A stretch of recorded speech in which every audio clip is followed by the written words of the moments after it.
mariage de mon fils, son beau-père a annoncé au micro, « Ce garçon est un idiot », mais ma fille a insisté pour l'épouser. Tout le monde a ri. Mon fils est devenu pâle. Mes jambes tremblaient. Alors je me suis levé et j'ai pris le micro. Ce que j'ai révélé a détruit sa famille. Ce soir-là, j'ai compris qu'un mariage pouvait détruire 2 familles. Je m'appelle Frida Escoto, j'ai 55 ans. Je suis mère de 3 enfants, mais cette histoire concerne Tadeo, mon fils aîné. Le jour de son mariage aurait dû être le plus heureux de sa vie. Il ne l'a pas été. Je me souviens encore de l'odeur des lys dans l'église, des lumières blanches suspendues au plafond, des invités souriants. Tadeo attendait devant l'autel dans ce costume bleu marine qu'il aimait tant. Il était nerveux, mais heureux. Je l'étais aussi. Jusqu'au moment du toast. Le père de la mariée, don Humberto Salazar, a pris le micro.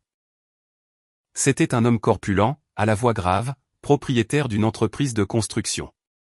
Tout le monde le connaissait, tout le monde le respectait, ou du moins c'est ce qu'il croyait. Il a levé sa coupe de champagne et a dit « Je veux porter un toast à ma fille Sofia. Elle a toujours été têtue depuis son enfance. Et aujourd'hui, eh bien, aujourd'hui, elle a insisté pour épouser ce garçon. » Il y eut des rires nerveux. Puis il ajouta, en regardant Tadeo droit dans les yeux. « Ce type est un idiot. Mais ma fille a insisté pour l'épouser. » La salle a éclaté de rire, mais j'ai vu le visage de mon fils. Il est devenu pâle, ses mains tremblaient, il a baissé les yeux. J'ai senti que mes jambes ne me soutenaient plus. Personne d'autre ne semblait s'en rendre compte. Tout le monde riait, tout le monde trinquait, comme si humilier un homme à son propre mariage était drôle. J'ai serré ma serviette entre mes mains, j'ai respiré profondément et à ce moment-là, j'ai su quelque chose. Cet homme n'allait pas s'en tirer comme ça, parce que je savais des choses. Des choses qu'il croyait que personne ne savait. Et ce soir-là, j'allais tout révéler. Mais avant de vous raconter ce que j'ai fait, laissez-moi vous dire comment j'en suis arrivé là, car cette histoire n'a pas commencé à ce mariage. Elle a commencé des mois plus tôt, quand quelque chose en moi m'a dit, Frida, enquête sur cet homme. Et je l'ai fait. Ce que j'ai découvert a détruit toute sa famille. Quand Tadeo m'a dit qu'il avait rencontré une jeune fille, je me suis réjoui. C'était en janvier, il faisait froid. Nous étions dans la cuisine de ma maison à boire un café de hola à la cannelle, comme tous les après-midi. Maman, elle s'appelle Sofia. M'a-t-il dit avec ce sourire timide qu'il a toujours eu depuis l'enfance. Elle est différente, intelligente, elle me fait rire. Je l'ai observée. Tadeo avait 28 ans. Il travaillait comme ingénieur civil dans une petite maisonnette entreprise. C'était mon fils aîné, le plus sérieux, le plus responsable. Il ne m'avait jamais parlé comme ça d'une fille. Et elle, que fait-elle, ai-je demandé en remuant mon café. Elle étudie l'architecture. Elle est sur le point de terminer ses études. Son père a une grande entreprise de construction. Salazar est associé. C'est là que quelque chose en moi a bougé. Salazar. Ce nom me disait quelque chose, mais je ne savais pas d'où. Tu la connais bien ? Lui ai-je demandé. Oui, maman. Nous sortons ensemble depuis 3 mois. Je veux que tu la rencontres. Puis-je l'amener dîner dimanche ? J'ai accepté, bien sûr, car une mère veut toujours voir ses enfants heureux. Et Tadeo semblait heureux. Ce dimanche-là, Sofia est arrivée. Elle était jolie, de longs cheveux sombres, de grands yeux, habillée simplement mais avec classe. Elle m'a salué avec respect, m'a serré dans ses bras. Elle m'a dit, « Madame Frida », d'une voix douce, « Merci beaucoup de me recevoir chez vous. J'avais préparé du mole avec du riz, ma spécialité. » Tadeo était nerveux, mais Sofia a aidé à mettre la table. Nous avons discuté. Elle m'a parlé de ses études, de ses rêves. Elle voulait concevoir des maisons durables, des maisons pour les familles. Elle m'a plu, mais quand elle a mentionné son père, quelque chose a changé dans sa voix. Mon père est exigeant, a-t-elle dit en remuant la nourriture dans son assiette. Il a toujours voulu que je sois parfaite, que j'aie les meilleures notes, que j'épouse quelqu'un de son niveau. Et que pense-t-il de Tadeo, ai-je demandé en lui servant plus d'eau. Sofia a baissé les yeux. Je ne lui ai pas encore dit que nous sortions ensemble. Tadeo l'a regardé, surpris. Sofia, c'est que... Soupira-t-elle, mon père est compliqué. Il dit toujours que les hommes doivent prouver leur valeur, qu'il ne fait confiance à personne qui ne vient pas d'une famille riche. J'ai senti un nœud dans mon estomac. Tadeo vient d'une famille honnête, ai-je dit fermement, travailleuse, avec des valeurs. Cela vaut plus que tout l'argent du monde. Sofia m'a regardé avec les yeux humides. Je le sais, Madame Frida, c'est pour ça que je l'aime. Tadeo lui a pris la main. J'ai souri, mais à l'intérieur, quelque chose m'inquiétait. Cet homme, dont Humberto Salazar, semblait être quelqu'un de difficile, quelqu'un qui jugeait les gens sur leur compte en banque. Et je connaissais ce genre d'homme. Je les avais vus toute ma vie. Ils cachent toujours quelque chose. Les mois ont passé. Tadeo et Sofia sont devenus un couple officiel. Il était amoureux, radieux, il rentrait à la maison en chantant. Il me parlait d'elle tout le temps. Maman, Sofia me comprend, elle me respecte, peu importe que je n'ai pas une voiture de l'année ou que je vive dans un appartement en location. Elle dit que l'important est de construire ensemble. J'acquiesçais, mais je continuais de penser à ce père. Un jour, Tadeo est arrivé plus sérieux. Maman, je dois te dire quelque chose. Nous nous sommes assis dans le salon. Dehors, il pleuvait. Le bruit de l'eau contre la fenêtre me calmait. Je vais demander Sofia en mariage. J'ai ressenti un mélange de joie et de peur. Tu as déjà rencontré sa famille? Oui. Je suis allé dîner chez eux il y a 2 semaines. Et comment ça s'est passé? Tadeo a hésité. Le père, dont Humberto, est étrange, maman. Il m'a posé beaucoup de questions sur mon travail, mon salaire, mes projets. Il m'a demandé combien je gagnais par mois, combien j'avais d'économies, si j'avais des propriétés. Et qu'est-ce que tu lui as dit? La vérité. Que je gagne juste ce qu'il faut, que j'économise, que je n'ai pas de maison à moi, mais que je travaille dur. Et lui, qu'a-t-il dit? Tadeo a serré les poings. Il a dit, eh bien, mon garçon, j'espère que tu sais que ma fille est habituée à un certain niveau de vie. N'importe qui ne peut pas l'entretenir. J'ai senti la colère monter, mais je me suis contenu. Et Sofia, qu'a-t-elle dit? Elle s'est fâchée contre lui. Elle lui a dit que j'étais un homme bon, que c'était tout ce qui comptait. Don Humberto a juste ri et a dit, on verra bien. Cette nuit-là, je n'ai pas pu dormir. Quelque chose chez cet homme me dérangeait profondément. Ce n'était pas seulement son arrogance, c'était quelque chose de plus. Quelque chose que je ne pouvais pas encore voir, mais que j'allais découvrir. Tadeo a demandé Sofia en mariage en avril. Elle a dit oui. Ils ont pleuré ensemble. Il m'a appelé au téléphone, excité. Maman, elle a dit oui, nous allons nous marier. Je me suis vraiment réjoui, mais cette même nuit, seul dans ma chambre, j'ai regardé par la fenêtre et j'ai pensé, cet homme va essayer de gâcher ça. Je le sais. Et j'avais raison. 2 semaines plus tard, Sofia est venue me voir. Elle pleurait. Madame Frida, mon père ne veut pas que j'épouse Tadeo. Je me suis assise avec elle, je lui ai servi une tisane à la camomille, je lui ai pris les mains. Pourquoi? Il dit que Tadeo n'a pas d'avenir, que c'est un homme médiocre, qu'il va me rendre malheureuse, que je vais le regretter. Et toi, qu'en penses-tu? Moi, j'aime Tadeo, mais mon père est très têtu et ma mère fait toujours ce qu'il dit. J'ai peur qu'il ne se présente pas, je lui ai serré les mains. Sofia, écoute-moi bien. Le véritable amour ne se laisse pas vaincre par la peur. Si tu aimes mon fils, bats-toi pour lui. Et si ton père ne l'accepte pas, c'est son problème, pas le tien.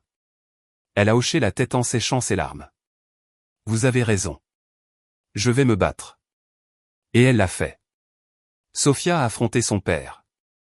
Elle lui a dit qu'elle allait épouser Tadeo, avec ou sans sa bénédiction. Don Humberto n'a pas eu d'autre choix que d'accepter, mais je savais qu'un homme comme lui n'accepte jamais une défaite. Et j'avais raison. Les préparatifs du mariage ont commencé. Tadeo était heureux. Sofia aussi. Mais Don Humberto posait des conditions. Je veux que le mariage ait lieu dans la salle de réception du country club, a-t-il dit à Sofia. Je paie tout, mais ça se fera à ma façon. Tadeo n'était pas à l'aise avec ça. Maman, je veux payer ma part. Je n'aime pas dépendre de lui. Je sais, mon fils, mais parfois il faut céder pour Sofia. Et il a cédé. Mais moi, je n'ai pas cédé. Parce que quelque chose en moi me disait que cet homme cachait quelque chose de grand, quelque chose de sombre. Et un après-midi, alors que je prenais un café dans un café du centre-ville, j'ai vu quelque chose qui m'a glacé le sang. J'ai vu Don Humberto Salazar avec une autre femme et 2 jeunes enfants. La femme l'a embrassé sur la bouche. Les enfants l'appelaient « papa ». Je suis resté paralysé. J'ai payé mon café, je suis sorti de là, j'ai marché jusqu'à ma voiture, je me suis assise, j'ai respiré, et alors j'ai su ce que je devais faire. J'allais enquêter sur cet homme. Parce que s'il trompait sa femme, sa famille, tout le monde, alors mon fils était sur le point d'entrer dans une famille de mensonges, et je n'allais pas le permettre. Pendant 3 jours, je n'ai pas bien dormi. Chaque fois que je fermais les yeux, je voyais la même scène. Don Humberto embrassant cette femme, les enfants le tenant par la main, la façon dont elle le regardait comme s'il était son monde entier. Et puis je pensais à la femme de Don Humberto, à Doña Guadalupe. Je ne l'avais rencontrée que 2 fois lors des dîners de fiançailles. C'était une femme élégante, silencieuse, toujours avec un sourire poli mais triste, comme si elle portait un poids invisible depuis des années. Maintenant, je comprenais pourquoi. Mais j'avais besoin d'être sûr. J'avais besoin de preuves, car accuser un homme comme Humberto Salazar sans preuve serait détruire le mariage de mon fils. Et je ne voulais pas ça, je voulais juste le protéger. Alors j'ai fait quelque chose que je n'aurais jamais pensé faire. J'ai engagé un détective privé. Son nom était Rodrigo Méné. Une amie dont le mari l'avait trompé des années auparavant me l'avait recommandé. Il était discret, professionnel. Il avait un petit bureau dans le quartier de Roma, au 2e étage au-dessus d'un pressing. J'ai monté les escaliers un mardi après-midi. Le couloir sentait la lessive et le vieux café. J'ai frappé à la porte. Une voix grave m'a dit « Entrez ». Je suis entré. Rodrigo était un homme d'une 50aine d'années, mince, avec des lunettes et une chemise à manches courtes. Il avait un vieil ordinateur sur son bureau et des classeurs en métal contre le mur. « Asseyez-vous, madame. En quoi puis-je vous aider ?» Je me suis assise, j'ai respiré profondément et je lui ai tout raconté. Je lui ai dit que mon fils allait se marier, que le père de la mariée était un homme puissant, arrogant, que je l'avais vu avec une autre femme et 2 enfants, que j'avais besoin de savoir la vérité. Rodrigo a pris des notes, ne m'a pas jugé, n'a pas posé de questions inutiles. « Avez-vous des photos de monsieur ?» Je lui ai montré une photo que j'avais trouvée sur Internet. Don Humberto lors d'une inauguration de chantier, avec son sourire de politicien. « Savez-vous où vous l'avez vu avec l'autre femme ?» Dans un café du centre, près du Zocalo. Il s'appelle la Estrella del Sur. Vous vous souvenez du jour et de l'heure? Vendredi dernier, vers 16h. Rodrigo a hoché la tête. J'ai besoin d'une semaine. Je vais le suivre. Je vais découvrir tout ce que je peux. S'il a une autre famille, je le vérifierai. S'il y a plus, aussi. Une chose de plus, madame. Un homme qui trompe si ouvertement a souvent d'autres secrets. Problèmes financiers, dettes, affaires louches. Je vais tout vérifier. J'ai eu un frisson. Combien ça coûte? 5000 pesos par semaine. Plus les frais. Ce n'était pas bon marché, mais j'ai payé, car la tranquillité de mon fils n'avait pas de prix. Cette semaine a été l'une des plus difficiles de ma vie. Tadeo venait à la maison tous les jours, excité par les plans du mariage. Il me montrait des photos de la salle, du menu, des fleurs. Sofia et lui avaient choisi des roses blanches. Leur chanson serait « Contigo apprendi » d'Armando Manzanero. « Maman, on va danser cette chanson ensemble ?» Oui, toi et moi. Comme quand j'étais petit. Je souriais, j'acquiesçais, mais à l'intérieur, je mourais d'angoisse.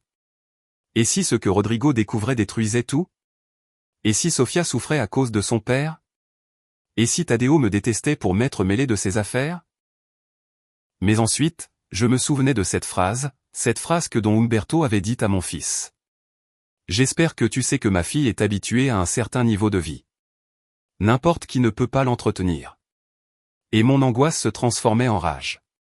Cet homme avait humilié Tadeo depuis le début. Il l'avait traité comme s'il était inférieur, comme s'il ne méritait pas Sofia. Eh bien, si j'allais découvrir quelque chose, ce ne serait pas pour détruire le mariage. Ce serait pour protéger mon fils d'une famille de mensonges. Le vendredi de cette semaine-là, Rodrigo m'a appelé. Madame Frida, j'ai besoin que vous veniez à mon bureau. J'ai des informations. Je suis arrivé en moins d'une heure. J'ai monté les escaliers presque en courant. Je suis entré sans frapper. Rodrigo était assis devant son ordinateur. Il m'a regardé sérieusement. Asseyez-vous. Je me suis assise. Mes mains tremblaient. Qu'avez-vous trouvé? Rodrigo a tourné l'écran vers moi. Don Humberto Salazar a 2 familles. J'ai senti que l'air me manquait. Sur l'écran, il y avait des photos. Des photos de Don Humberto avec cette femme entrant dans un appartement dans le quartier d'El Val, emmenant les enfants à l'école, l'embrassant sur le parking d'un supermarché. Qui est-elle? Ai-je demandé d'une voix tremblante. Elle s'appelle Veronica Campos, elle a 32 ans, elle est comptable, elle travaille dans la même entreprise que Don Humberto, Salazar et associés. Et les enfants sont de lui. Un garçon de 7 ans et une fille de 5 ans. Ils sont enregistrés sous le nom de famille de la mère. Mais j'ai enquêté, Don Humberto paie le loyer de l'appartement, paie l'école privée des enfants, leur achète des vêtements, des jouets, tout. Avec quel argent? Rodrigo m'a regardé fixement. Avec l'argent de l'entreprise. J'ai senti que le monde s'arrêtait. Quoi? Rodrigo a sorti un dossier, l'a ouvert. À l'intérieur, il y avait des documents, des relevés de compte, des virements bancaires. Don Humberto détourne de l'argent de l'entreprise depuis des années. Il fait des virements sur des comptes personnels. Il utilise des cartes de crédit d'entreprise pour des dépenses personnelles. Il paie des voyages, des hôtels, des restaurants chers, tout avec l'argent de Salazar et associés. Et l'entreprise? Rodrigo a soupiré. Elle a de sérieux problèmes. Elle a des dettes auprès des fournisseurs, des procès pour litige de travail, 3 chantiers inachevés et il y a 2 plaintes pénales contre lui pour fraude. Je me suis pris la tête entre les mains. Mon Dieu, ce n'est pas tout, a dit Rodrigo. Quoi d'autre? Don Humberto a des dettes personnelles, 2 cartes de crédit au maximum, un prêt bancaire de plus de 2 millions de pesos et il doit des impôts au fisc depuis 3 ans. Combien doit-il au total? Rodrigo a vérifié ses notes. Environ 12 millions de pesos. J'ai eu le souffle coupé. 12 millions. Oui. Et selon mes sources, l'entreprise est au bord de la faillite. Elle a 6 mois, peut-être 1 an. Après ça, c'est la banqueroute totale. Je suis restée silencieuse, regardant ces documents, ces photos, cette vérité si sombre. Don Humberto Salazar n'était pas l'homme d'affaires prospère que tout le monde croyait. C'était un menteur, un voleur, un escroc. Et mon fils était sur le point d'épouser sa fille. Rodrigo m'a remis des copies de tout. Photos, documents, preuves de virement, registres de dépenses, tout y était. Que allez-vous faire de ça, m'a-t-il demandé. Je ne sais pas, ai-je répondu d'une voix brisée. J'ai besoin de réfléchir. Madame, je vais vous dire quelque chose. Vous m'avez engagé pour chercher la vérité. Et la vérité est laide, mais maintenant que vous l'avez, vous devez décider quoi en faire. Je sais. Si vous le dites à votre fils avant le mariage, il annulera peut-être tout, et c'est peut-être ce qu'il y a de mieux. Mais cela peut aussi détruire sa relation avec Sofia. Je sais. Si vous ne dites rien, votre fils va entrer dans une famille corrompue et quand tout explosera, parce que ça va exploser, il se retrouvera au milieu. J'ai fermé les yeux. Et si je le dis à Don Humberto? Rodrigo a secoué la tête. Un homme comme ça n'admettra pas qu'il a été découvert. Il niera tout. Il vous menacera. Il essaiera de vous détruire. Alors, que dois-je faire? Rodrigo s'est adossé à sa chaise. Attendez, observez, et quand le bon moment viendra, agissez. Je suis sorti de ce bureau avec un dossier plein de secrets. J'ai marché sans but dans les rues du centre-ville. Le soleil se cachait derrière les bâtiments. Les lumières des stands de tacos s'allumaient. Les gens marchaient vite, pressés de rentrer chez eux. Je marchais lentement, portant un poids que je ne savais pas comment lâcher. J'ai pensé à Tadeo, à son sourire, à son illusion. J'ai pensé à Sofia, à son innocence. Elle n'était pas responsable d'avoir un père comme ça. J'ai pensé à Doña Guadalupe, à cette tristesse silencieuse. Peut-être qu'elle savait, peut-être qu'elle se taisait depuis des années. Et j'ai pensé à don Umberto, à son arrogance, à son hypocrisie, à sa cruauté. Et j'ai décidé quelque chose. Je n'allais rien dire avant le mariage. J'allais attendre, j'allais observer. Et si don Umberto osait humilier mon fils une fois de plus, alors j'allais le détruire avec la vérité. Je suis rentré à la maison quand il faisait déjà nuit. J'ai mis le dossier au fond de mon placard, sous de vieilles couvertures. Je me suis assise sur le lit, j'ai regardé par la fenêtre. Les lumières de la ville clignotaient comme des étoiles lointaines. Et j'ai respiré profondément, parce que je savais que ce qui allait arriver allait tout changer. Les semaines suivantes furent une torture silencieuse. Chaque fois que je voyais Tadeo, je souriais. Chaque fois que Sofia venait me rendre visite, je la serrais dans mes bras. Chaque fois que quelqu'un mentionnait le mariage, j'acquiesçais avec enthousiasme. Mais à l'intérieur, je portais ce secret comme une pierre sur la poitrine. Je dormais mal, je mangeais peu. Je me levais au milieu de la nuit et restais assise dans la cuisine à regarder ce dossier que j'avais caché dans mon placard. Parfois, je le sortais, je regardais les photos, les documents, les virements bancaires. Tout était là, chaque mensonge, chaque trahison. Et je me demandais, pourquoi est-ce que je ne dis rien? Mais la réponse était toujours la même, parce que si je le faisais maintenant, Tadeo me détesterait. Il penserait que je sabotais son bonheur. Et Sofia serait anéantie. Non, je devais attendre le bon moment. Et ce moment viendrait. Un samedi matin, Sofia m'a appelé. Madame Frida, pouvons-nous nous voir? J'ai besoin de vous parler. Bien sûr, ma chérie. Qu'est-ce qui s'est passé? C'est à propos de mon père. Je préfère vous le dire en personne. Nous nous sommes donné rendez-vous dans un café près de chez moi. Je suis arrivé avant elle, j'ai commandé un café américain. Je me suis assise près de la fenêtre. Quand Sofia est arrivée, elle avait les yeux rouges. Elle avait pleuré. Elle s'est assise en face de moi, a respiré profondément et a dit: Mon père veut tout contrôler pour le mariage. Qu'est-ce que tu veux dire? Il veut choisir la liste des invités. Il veut que seules des personnes importantes viennent. Il dit qu'il ne veut pas de gens ordinaires à son événement. J'ai senti la rage monter dans ma gorge. Des gens ordinaires? Sofia a hoché la tête en s'essuyant les larmes avec une serviette. Je lui ai dit que je voulais inviter les cousins de Tadeo, ses oncles, ses amis de l'université, et mon père a dit: Non, Sofia, ce mariage est un événement social, pas une fête de quartier. J'ai serré ma tasse de café si fort que j'ai cru qu'elle allait se briser. Et ta mère, qu'est-ce qu'elle dit? Rien. Ma mère ne dit jamais rien. Elle fait toujours ce qu'il dit. Exactement comme je l'avais imaginé. Sofia, écoute-moi bien, lui ai-je dit en lui prenant les mains. Ce mariage est le tien et celui de Tadeo, pas celui de ton père. S'il veut tout contrôler, alors peut-être que vous devriez vous marier différemment. Elle a secoué la tête. Je ne peux pas. Mon père a menacé de ne rien payer si je ne fais pas les choses à sa façon. Et Tadeo et moi n'avons pas l'argent pour un tel mariage. Il nous faudrait des années pour économiser. Alors, faites-le en petit comité, avec les personnes que vous aimez vraiment. Avec dignité. Sofia m'a regardé avec ses yeux tristes, si semblables à ceux de sa mère. Madame Frida, je veux juste que mon père soit fier de moi. Juste une fois. Mais peu importe ce que je fais, ce n'est jamais assez pour lui. Ça m'a brisé le cœur, parce que j'ai compris quelque chose. Sofia n'était pas seulement piégée par l'argent, elle était piégée par l'amour qu'elle n'avait jamais reçu de son père. Et c'était pire que n'importe quelle dette. Cet après-midi-là, quand je suis rentré à la maison, j'ai sorti le dossier à nouveau. J'ai regardé les photos de don Umberto avec cette autre femme, avec ses enfants dont Sofia ne connaissait même pas l'existence. Et j'ai pensé, cet homme ne mérite pas l'amour de sa fille. Mais je ne pouvais pas le lui dire non plus. Pas encore. Parce que détruire l'image que Sofia avait de son père avant le mariage serait cruel. Elle avait besoin de force pour se marier, elle avait besoin d'illusions. Il y aurait du temps pour la vérité plus tard.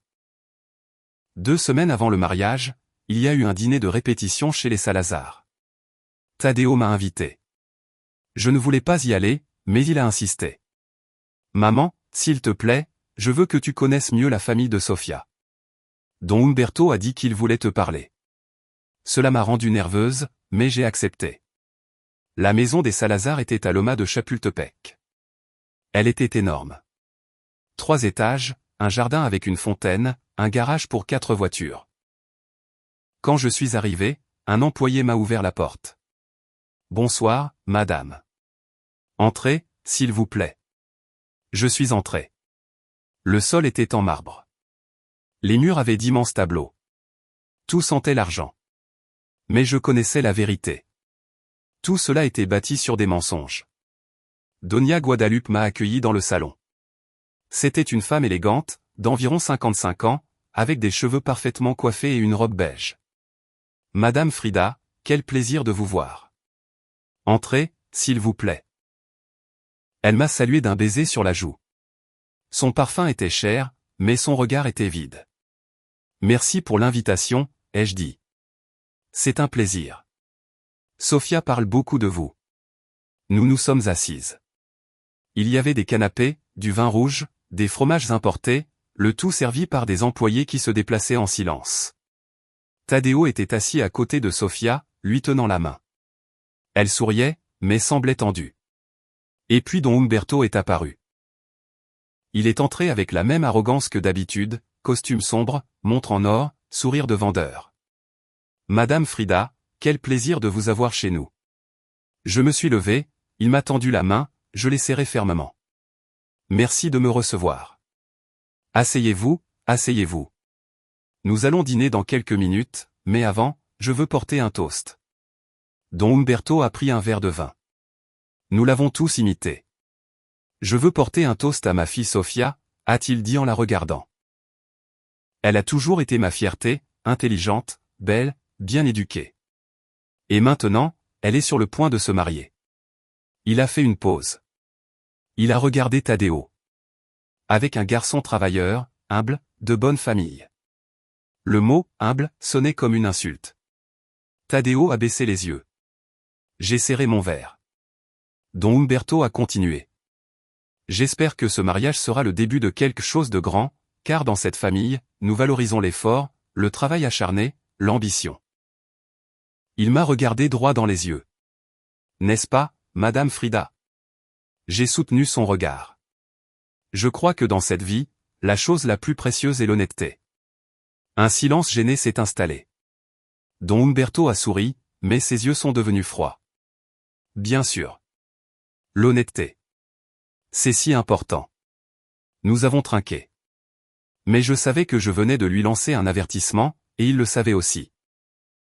Pendant le dîner, Don Umberto a parlé sans arrêt de ses affaires, de ses contacts, des chantiers qu'il avait construits, des politiciens qu'il connaissait. J'ai un nouveau projet, a-t-il dit en coupant son filet.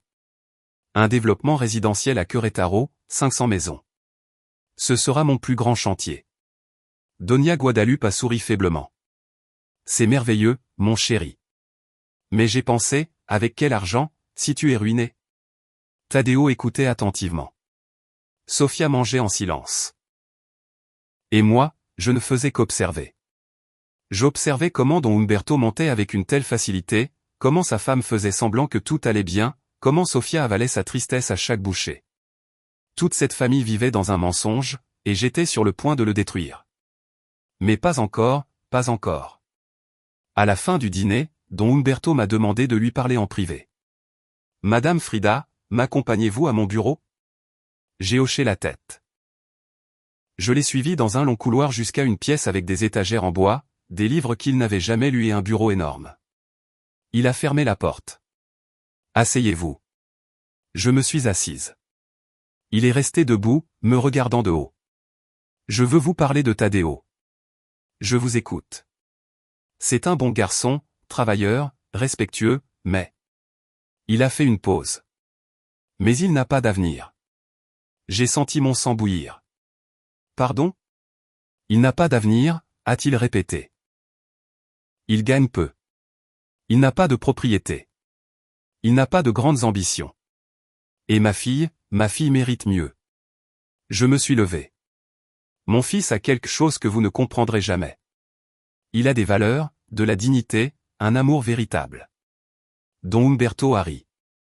L'amour ne paie pas les factures, Madame Frida.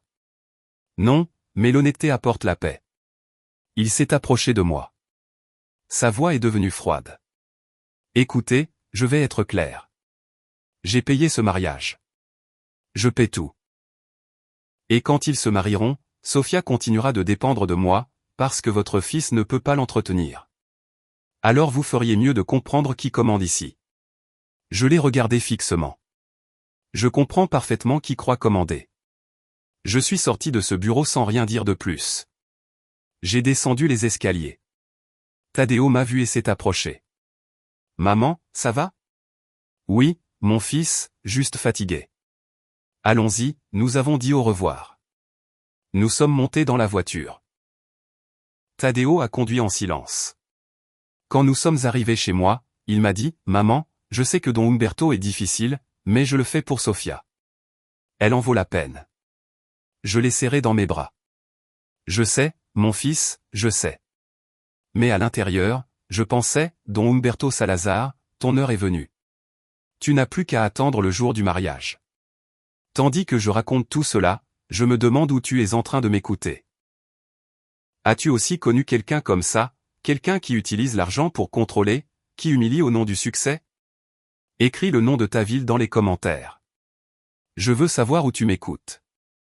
La semaine avant le mariage fut un chaos. Tadeo dormait à peine. Il devait terminer un projet à son travail et en même temps régler les derniers détails de la cérémonie. Je le voyais épuisé, stressé, mais heureux. Maman, dans une semaine, je me marie. Me disait-il avec ce sourire qui me faisait fondre le cœur. Je n'arrive pas à y croire. Je lui préparais du café, je repassais sa chemise pour l'essayage du costume, je l'accompagnais pour acheter les alliances. Et tout ce temps, je portais ce secret qui pesait chaque jour un peu plus. Mais quelque chose changeait en moi. Ce n'était plus seulement de la rage contre Don Umberto, c'était un besoin de justice. Car plus je le voyais agir, plus je me rendais compte que cet homme ne trompait pas seulement sa famille, il trompait tout le monde. Et le pire, c'est qu'il y prenait plaisir. Le mardi de cette semaine, j'ai reçu un appel inattendu. C'était Rodrigo, le détective. Madame Frida, je dois vous voir. J'ai trouvé autre chose. Qu'avez-vous trouvé? Je préfère vous le dire en personne. Pouvez-vous venir à mon bureau cet après-midi? J'y suis allé. J'ai monté ces mêmes escaliers que je connaissais si bien. L'odeur de lessive et de vieux café était toujours là. Rodrigo m'attendait avec un autre dossier. Asseyez-vous, m'a-t-il dit d'une voix sérieuse. Je me suis assise, mes mains tremblaient. Qu'est-ce qui se passe?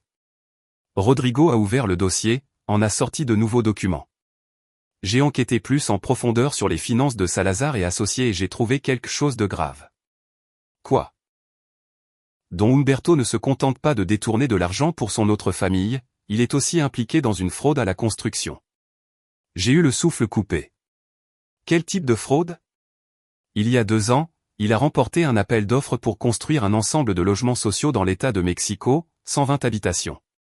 Le gouvernement lui a versé une avance de 25 millions de pesos, et il n'a construit que 40 maisons. Les 80 autres n'ont jamais été terminées. Il a gardé l'argent. Il a dit qu'il y avait eu des problèmes avec les fournisseurs, que les matériaux avaient augmenté de prix, qu'il y avait eu des retards, mais tout était un mensonge. Mon Dieu! Il y a des familles qui ont versé un acompte, qui ont attendu des années et qui n'ont jamais reçu leur maison. Maintenant, il y a une action collective en justice contre lui et une enquête du parquet anticorruption. J'ai senti le sol bouger sous mes pieds.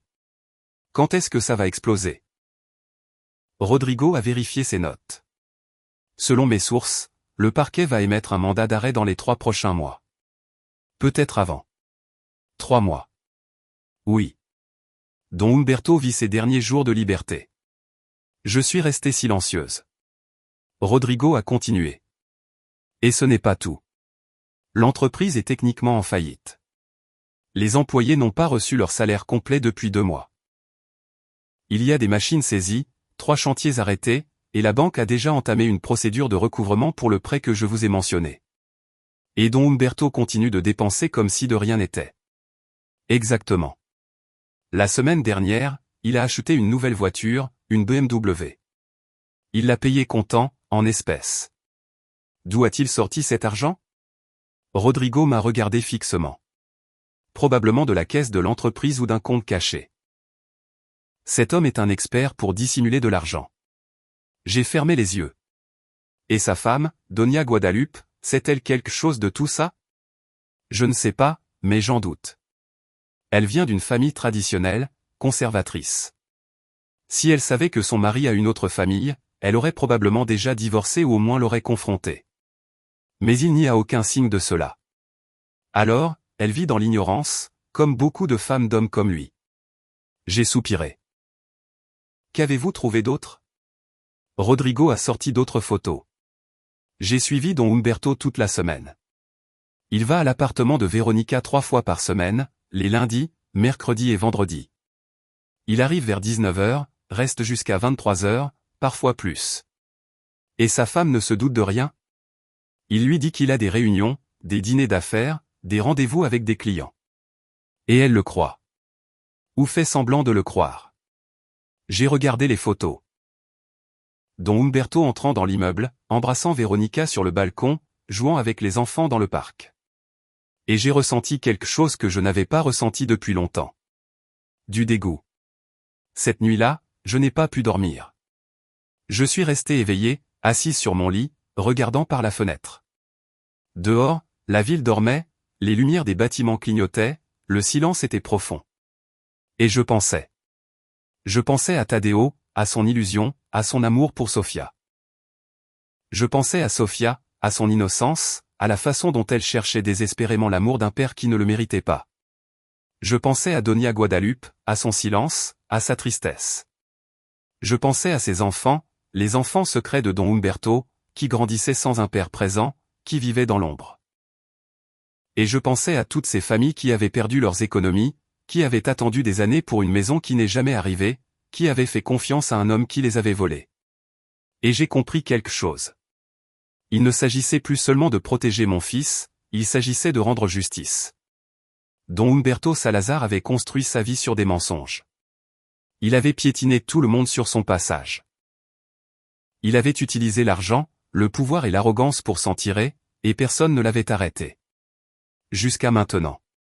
Le jeudi après-midi, 2 jours avant le mariage, je suis allé rendre visite à une amie.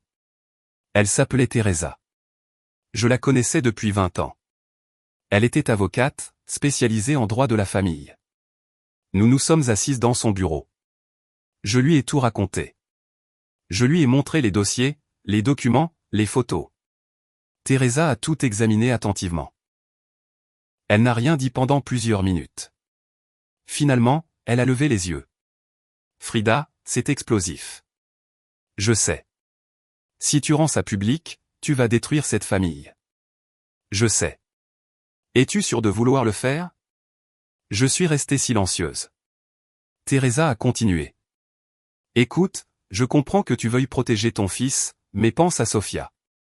Elle n'est pas responsable d'avoir un père comme ça. Si tu révèles ça le jour du mariage, tu vas gâcher le jour le plus important de sa vie. Et si je ne dis rien, ai-je répondu. Et si je laisse Tadeo entrer dans cette famille de mensonges? Et si Don Humberto continue de l'humilier? Et s'il l'utilise? Et s'il détruit son estime de soi? Teresa a soupiré. C'est une décision difficile. Non, plus maintenant. Que veux-tu dire? Je l'ai regardé fixement. Don Humberto m'a défié. Il m'a dit que c'était lui qui commandait, que mon fils n'était pas assez bien. Et il a prévu de l'humilier à son propre mariage. Comment le sais-tu? Je le sais, je le connais. Les hommes comme lui ne peuvent pas s'en empêcher. Ils ont besoin de montrer leur pouvoir, toujours. Teresa a hoché la tête. Et que vas-tu faire? Je vais attendre. Je vais aller à ce mariage. Et si Don Humberto ose humilier mon fils une fois de plus, alors je révélerai tout. En public. En public? Teresa m'a regardé avec inquiétude. Frida, ça va être brutal. Je sais. Les conséquences seront énormes. Je sais. Et tu es prête à vivre avec ça? J'ai respiré profondément. Oui. Parce que la vérité est toujours meilleure que le mensonge, même si elle fait mal. Teresa est restée silencieuse. Puis elle a dit, alors, tu dois être préparé. Parce que quand tu révéleras ça, Don Umberto niera tout. Il essaiera de te discréditer. Il dira que tu es folle, que tu es jalouse, que tu as tout inventé. C'est pour ça que j'ai apporté des preuves. Les preuves aident, mais elles ne sont pas toujours suffisantes. Tu as besoin de témoins. Tu as besoin que quelqu'un d'autre confirme ce que tu dis. Qui? Teresa a réfléchi un instant. Connais-tu quelqu'un qui travaille dans l'entreprise de Don Umberto? J'ai secoué la tête. Non. Alors tu devras faire confiance aux preuves pour qu'elles parlent d'elles-mêmes. J'ai acquiescé. Elles le feront. Je suis sorti de ce bureau avec une clarté absolue. Je savais ce que je devais faire. Je suis allé à une imprimerie. J'ai fait faire des copies de tous les documents, photos, relevés de compte, virements, tout. J'ai préparé 3 enveloppes. Une pour Tadeo, une pour Sofia, une pour Donia Guadalupe. Je les ai gardées dans mon sac et j'ai attendu. Le vendredi soir, la veille du mariage, Tadeo est venu dîner à la maison. Il était nerveux, mais excité. Maman, demain c'est le grand jour. Je n'arrive pas à croire que c'est déjà là. Je lui ai servi du poulet au mole. Son plat préféré depuis l'enfance. Tu es prêt, lui ai-je demandé. Je crois que oui. Enfin, je suis nerveux, mais heureux. Très heureux. Et Sofia? Elle aussi, bien qu'elle soit un peu stressée. Son père veut toujours tout contrôler. J'ai senti un nœud dans mon estomac. Qu'a-t-il fait maintenant? Rien de grave. Il veut juste faire un long discours. Il dit qu'il a des choses importantes à dire. C'était la confirmation dont j'avais besoin. Don Umberto allait utiliser ce micro pour humilier mon fils. Je le savais. Et j'allais être prête. Cette nuit-là, après le départ de Tadeo, j'ai sorti les 3 enveloppes, je les ai posées sur la table de la cuisine, je les ai regardées pendant des heures et je me suis demandé, est-ce que je fais ce qu'il faut? Mais ensuite, je me suis souvenu de tout. Je me suis souvenu des familles qui avaient perdu leur maison. Je me suis souvenu de ces enfants qui grandissaient sans père. Je me suis souvenu de Donia Guadalupe vivant dans un mensonge. Je me suis souvenu de Sofia cherchant l'amour d'un homme incapable de le donner. Et je me suis souvenu de Tadeo, mon fils, mon enfant, l'homme bon, honnête, travailleur que ce monstre avait traité d'idiot. Et j'ai su la réponse. Oui, je faisais ce qu'il fallait. Parce que la justice n'est pas toujours confortable, mais elle est toujours nécessaire. Je me suis couché tard cette nuit-là et j'ai rêvé du lendemain. J'ai rêvé de Don Umberto prenant ce micro. J'ai rêvé de son sourire arrogant. J'ai rêvé de ses paroles empoisonnées. Et j'ai rêvé du moment où je me lèverais, lui arracherais ce micro et dirais la vérité. La vérité qui détruirait son monde de mensonges. Et quand je me suis réveillé, j'ai su que ce rêve allait devenir réalité. Parce que le moment était venu. Le moment de la justice. Le jour du mariage, le ciel était dégagé. C'était un samedi. Le soleil brillait sur la ville. Il faisait chaud, mais une légère brise agitait les rideaux de ma fenêtre. Je me suis levé tôt. Je n'avais pas bien dormi. Chaque fois que je fermais les yeux, je voyais la même scène, Don Umberto devant le micro, ses paroles cruelles, le visage de Tadeo sombrant dans la honte. Mais je me voyais aussi, moi, me levant, prenant ce micro et disant la vérité. J'ai préparé du café, je me suis assise dans la cuisine, j'ai regardé les 3 enveloppes que j'avais laissées sur la table. Une pour Tadeo, une pour Sofia, une pour Donia Guadalupe. Je les ai prises, les ai mises dans mon sac avec les copies de tous les documents, et j'ai respiré profondément. Aujourd'hui, tout change, ai-je pensé. La cérémonie religieuse devait avoir lieu à 17h à la paroisse de San Agustin, la réception à 19h dans le salon du country club. Tadeo m'avait demandé d'arriver tôt à l'église. Maman, je veux que tu sois avec moi avant d'entrer. Ça m'apaise beaucoup de te voir. Je suis arrivé à 16h. L'église était décorée de roses blanches et de rubans couleur ivoire. Ça sentait l'encens et les fleurs fraîches. Tout était élégant, impeccable. Tadeo était dans une pièce latérale avec ses témoins. Quand il m'a vu, il a souri. Maman. Je me suis approché. Je l'ai serré dans mes bras. Il sentait l'eau de colonne neuve. Il était nerveux. Ses mains tremblaient un peu. Comment te sens-tu, lui ai-je demandé. Nerveux, heureux, effrayé, tout en même temps. Je lui ai pris les mains. Tadeo, je veux que tu saches quelque chose. Quoi qu'il arrive aujourd'hui, je serai toujours de ton côté. Toujours. Il m'a regardé, étrangement. Quoi qu'il arrive. Maman, tu vas bien? J'ai souri. Oui, mon fils. Je voulais juste te le dire. Je l'ai serré à nouveau dans mes bras. Et j'ai senti mon cœur se briser, car je savais qu'après aujourd'hui, plus rien ne serait comme avant. La cérémonie fut magnifique. Sofia est entrée au bras de Don Umberto. Elle portait une robe blanche, simple mais élégante. Son voile tombait comme une cascade de dentelle. Elle était radieuse. Don Umberto marchait, le torse bombé de fierté, comme s'il remettait un trophée, et non sa fille. Quand ils sont arrivés à l'hôtel, le père Miguel a béni leur union. Tadeo et Sofia ont échangé leurs vœux. Ils se regardaient avec un amour vrai, authentique, pur. Et moi, assise au 3e rang, je pleurais. Je pleurais de bonheur pour mon fils et je pleurais de tristesse car je savais ce qui allait arriver. La réception au Country Club a commencé à 19h précises. Le salon était immense. Des tables rondes avec des nappes blanches, des centres de table avec des roses et des bougies, une piste de danse au centre, une scène avec un micro et des haut-parleurs. Il y avait plus de 200 invités. Des hommes d'affaires, des politiciens, des familles riches, tous vêtus de costumes chers et de robes de créateurs. Et puis il y avait nous, ma famille, les cousins de Tadeo, ses amis de l'université, son parrain qui était électricien, sa marraine qui travaillait dans une papeterie. On pouvait voir la différence. 2 mondes dans une même salle. Mais Tadeo ne semblait pas s'en rendre compte. Il était heureux, dansant avec Sofia, riant avec ses amis, serrant ses oncles dans ses bras. Je me suis assise à une table sur le côté. J'observais tout et j'attendais. Le dîner s'est déroulé sans problème. On a servi du filet avec des pommes de terre, de la salade, une soupe de champignons, tout était délicieux. Les gens mangeaient, discutaient, riaient. Et puis est venu le moment des toasts. Le maître de cérémonie a pris le micro. Bonsoir à tous. C'est un honneur d'être ici pour célébrer l'union de Tadeo et Sofia.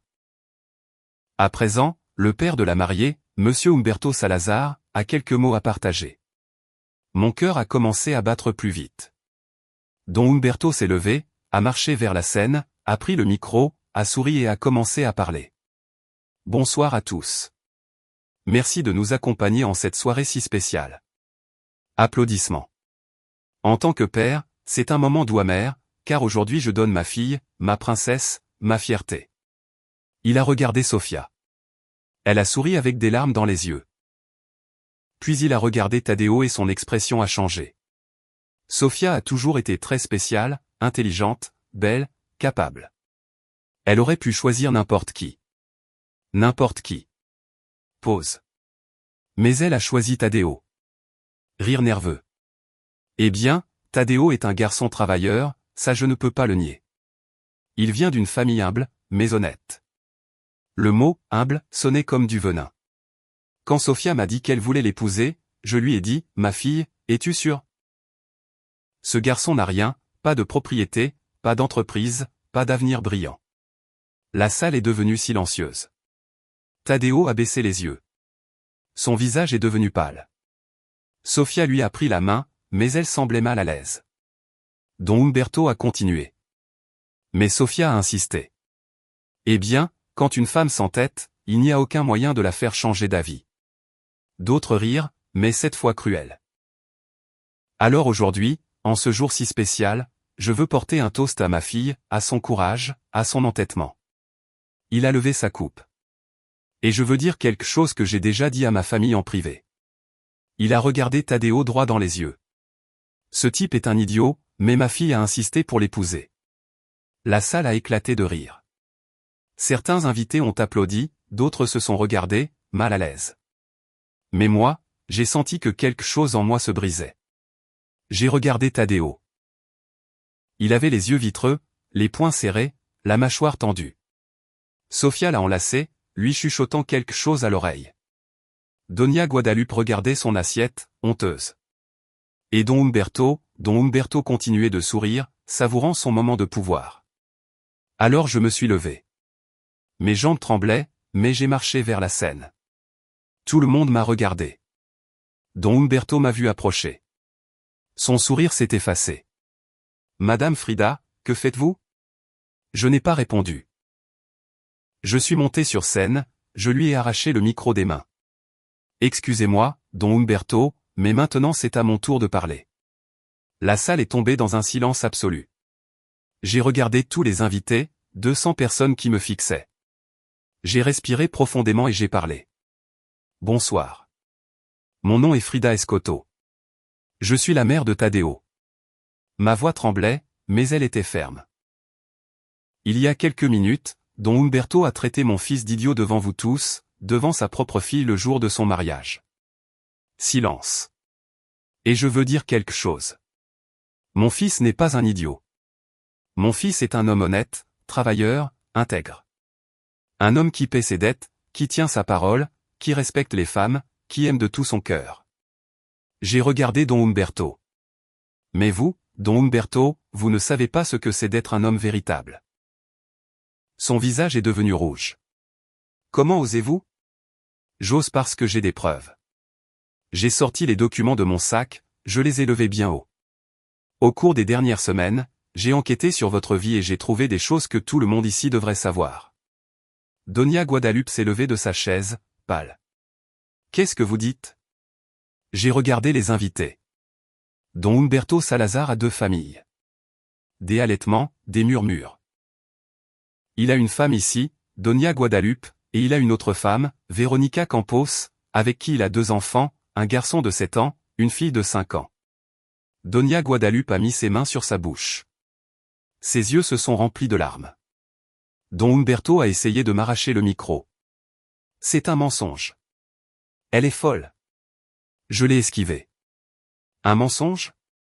J'ai des photos, des adresses, des preuves de virements bancaires. J'ai montré les photos, les gens se sont levés pour voir. Don Humberto paie le loyer de l'appartement de Veronica, paie l'école de ses enfants, paie tout. Avec quel argent? Avec l'argent de son entreprise. Salazar est associé. Les employés de l'entreprise qui étaient là se sont regardés. Mais ce n'est pas tout, ai-je continué. Don Humberto est aussi un voleur. Taisez-vous, a crié Don Humberto. Il y a 2 ans, il a remporté un appel d'offres pour construire 120 logements sociaux. Il a reçu 25 millions de pesos du gouvernement. Combien de maisons a-t-il construites? 40 et le reste de l'argent, il l'a volé. Des cris, de l'indignation. Il y a des familles qui ont payé des acomptes, qui ont attendu des années et qui n'ont jamais reçu leur maison. Parce que cet homme a volé leur argent. Don Humberto a essayé de quitter la scène, mais les gens l'ont encerclé. J'exige des preuves. A-t-il crié. Les voici. J'ai distribué des copies des documents aux invités les plus proches.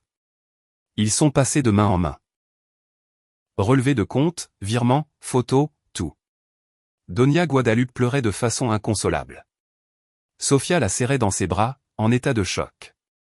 Tadeo me regardait, paralysé. Et j'ai continué. L'entreprise Salazar et Associés est en faillite, elle doit plus de 12 millions de pesos. Il y a des saisies, des procès et une enquête du parquet anticorruption. Un murmure a parcouru la salle. Dans les prochains mois, Don Humberto sera arrêté. Parce que la justice, même si elle est lente, arrive toujours. J'ai regardé Don Humberto droit dans les yeux. Vous avez traité mon fils d'idiot. Mais le véritable idiot, c'est vous. Parce que vous avez construit votre vie sur des mensonges, et les mensonges s'effondrent toujours. J'ai laissé le micro sur la scène, je suis descendu et j'ai marché vers Tadeo. Je l'ai serré dans mes bras. Je suis désolé, mon fils, mais je ne pouvais pas le laisser t'humilier une fois de plus. Tadeo m'a serré en retour, en pleurant. Maman, est-ce que tout ça est vrai? Oui, mon fils, tout. Le salon est devenu un chaos. Les gens parlaient, criaient, partaient. Don Humberto a tenté de se défendre, mais personne ne le croyait. Donia Guadalupe est partie avec ses sœurs. Sofia courait derrière elle. Tadeo est resté debout au milieu du salon vide, regardant tout s'effondrer. Et je savais que j'avais fait ce qu'il fallait. Même si ça faisait mal, même si tout était détruit. Parce que la vérité est toujours meilleure que le mensonge. Toujours. Je me demande encore si j'ai fait ce qu'il fallait. Et toi, qu'aurais-tu fait à ma place? Cette nuit-là, il n'y eut pas de fête, pas de danse, pas de musique, pas de rire. Il ne resta que l'écho de la vérité rebondissant contre les murs du salon vide. Les invités partirent un par un, certains indignés, d'autres honteux, d'autres encore curieux, cherchant à confirmer sur leur téléphone ce qu'ils venaient d'entendre. Les tables restèrent à moitié dressées, les coupes de champagne pleines, les roses blanches se fanant sous les lumières que personne n'éteignit. Et au milieu de tout ce chaos silencieux, il y avait nous. Tadeo, assis sur une chaise, la tête entre les mains. Sofia, debout à côté de lui, pleurant en silence. Donia Guadalupe, dans un coin, consolée par ses sœurs. Et Don Humberto. Don Humberto avait disparu. Il était parti dès qu'il avait pu, sans donner d'explication, sans demander pardon, sans regarder en arrière. Comme le font les lâches. Je me suis approché de Tadeo, je me suis agenouillé devant lui. Mon fils? Il n'a pas répondu. Tadeo, regarde-moi. Il a levé la tête. Il avait les yeux rouges, la mâchoire serrée. Pourquoi, maman? Pourquoi as-tu fait ça? Sa voix était brisée, pleine de douleur. Parce que je ne pouvais pas laisser cet homme t'humilier une fois de plus. Mais tu as détruit mon mariage, tu as tout détruit. Non, mon fils. Je n'ai rien détruit. C'est lui qui l'a fait, il y a des années. Je n'ai fait que mettre la vérité en lumière. Tu aurais pu me le dire avant. Tu aurais pu me prévenir en privé. J'ai essayé, mais tu étais si amoureux, si plein d'illusions. Tu ne voulais pas voir les signes. Tadeo s'est levé, a marché vers la fenêtre. Il regardait la nuit sans la voir. Sofia me déteste maintenant. Non, mon fils, elle ne te déteste pas, sa famille est détruite par ta faute. Non, sa famille était détruite depuis des années, seulement personne ne voulait le voir. Tadeo s'est tourné vers moi. Il y avait de la rage dans ses yeux. Tu n'avais pas le droit, maman. Tu n'avais pas le droit de faire ça. Ces mots m'ont fait plus mal que n'importe quel coup. J'avais tous les droits. Je suis ta mère et mon travail est de te protéger.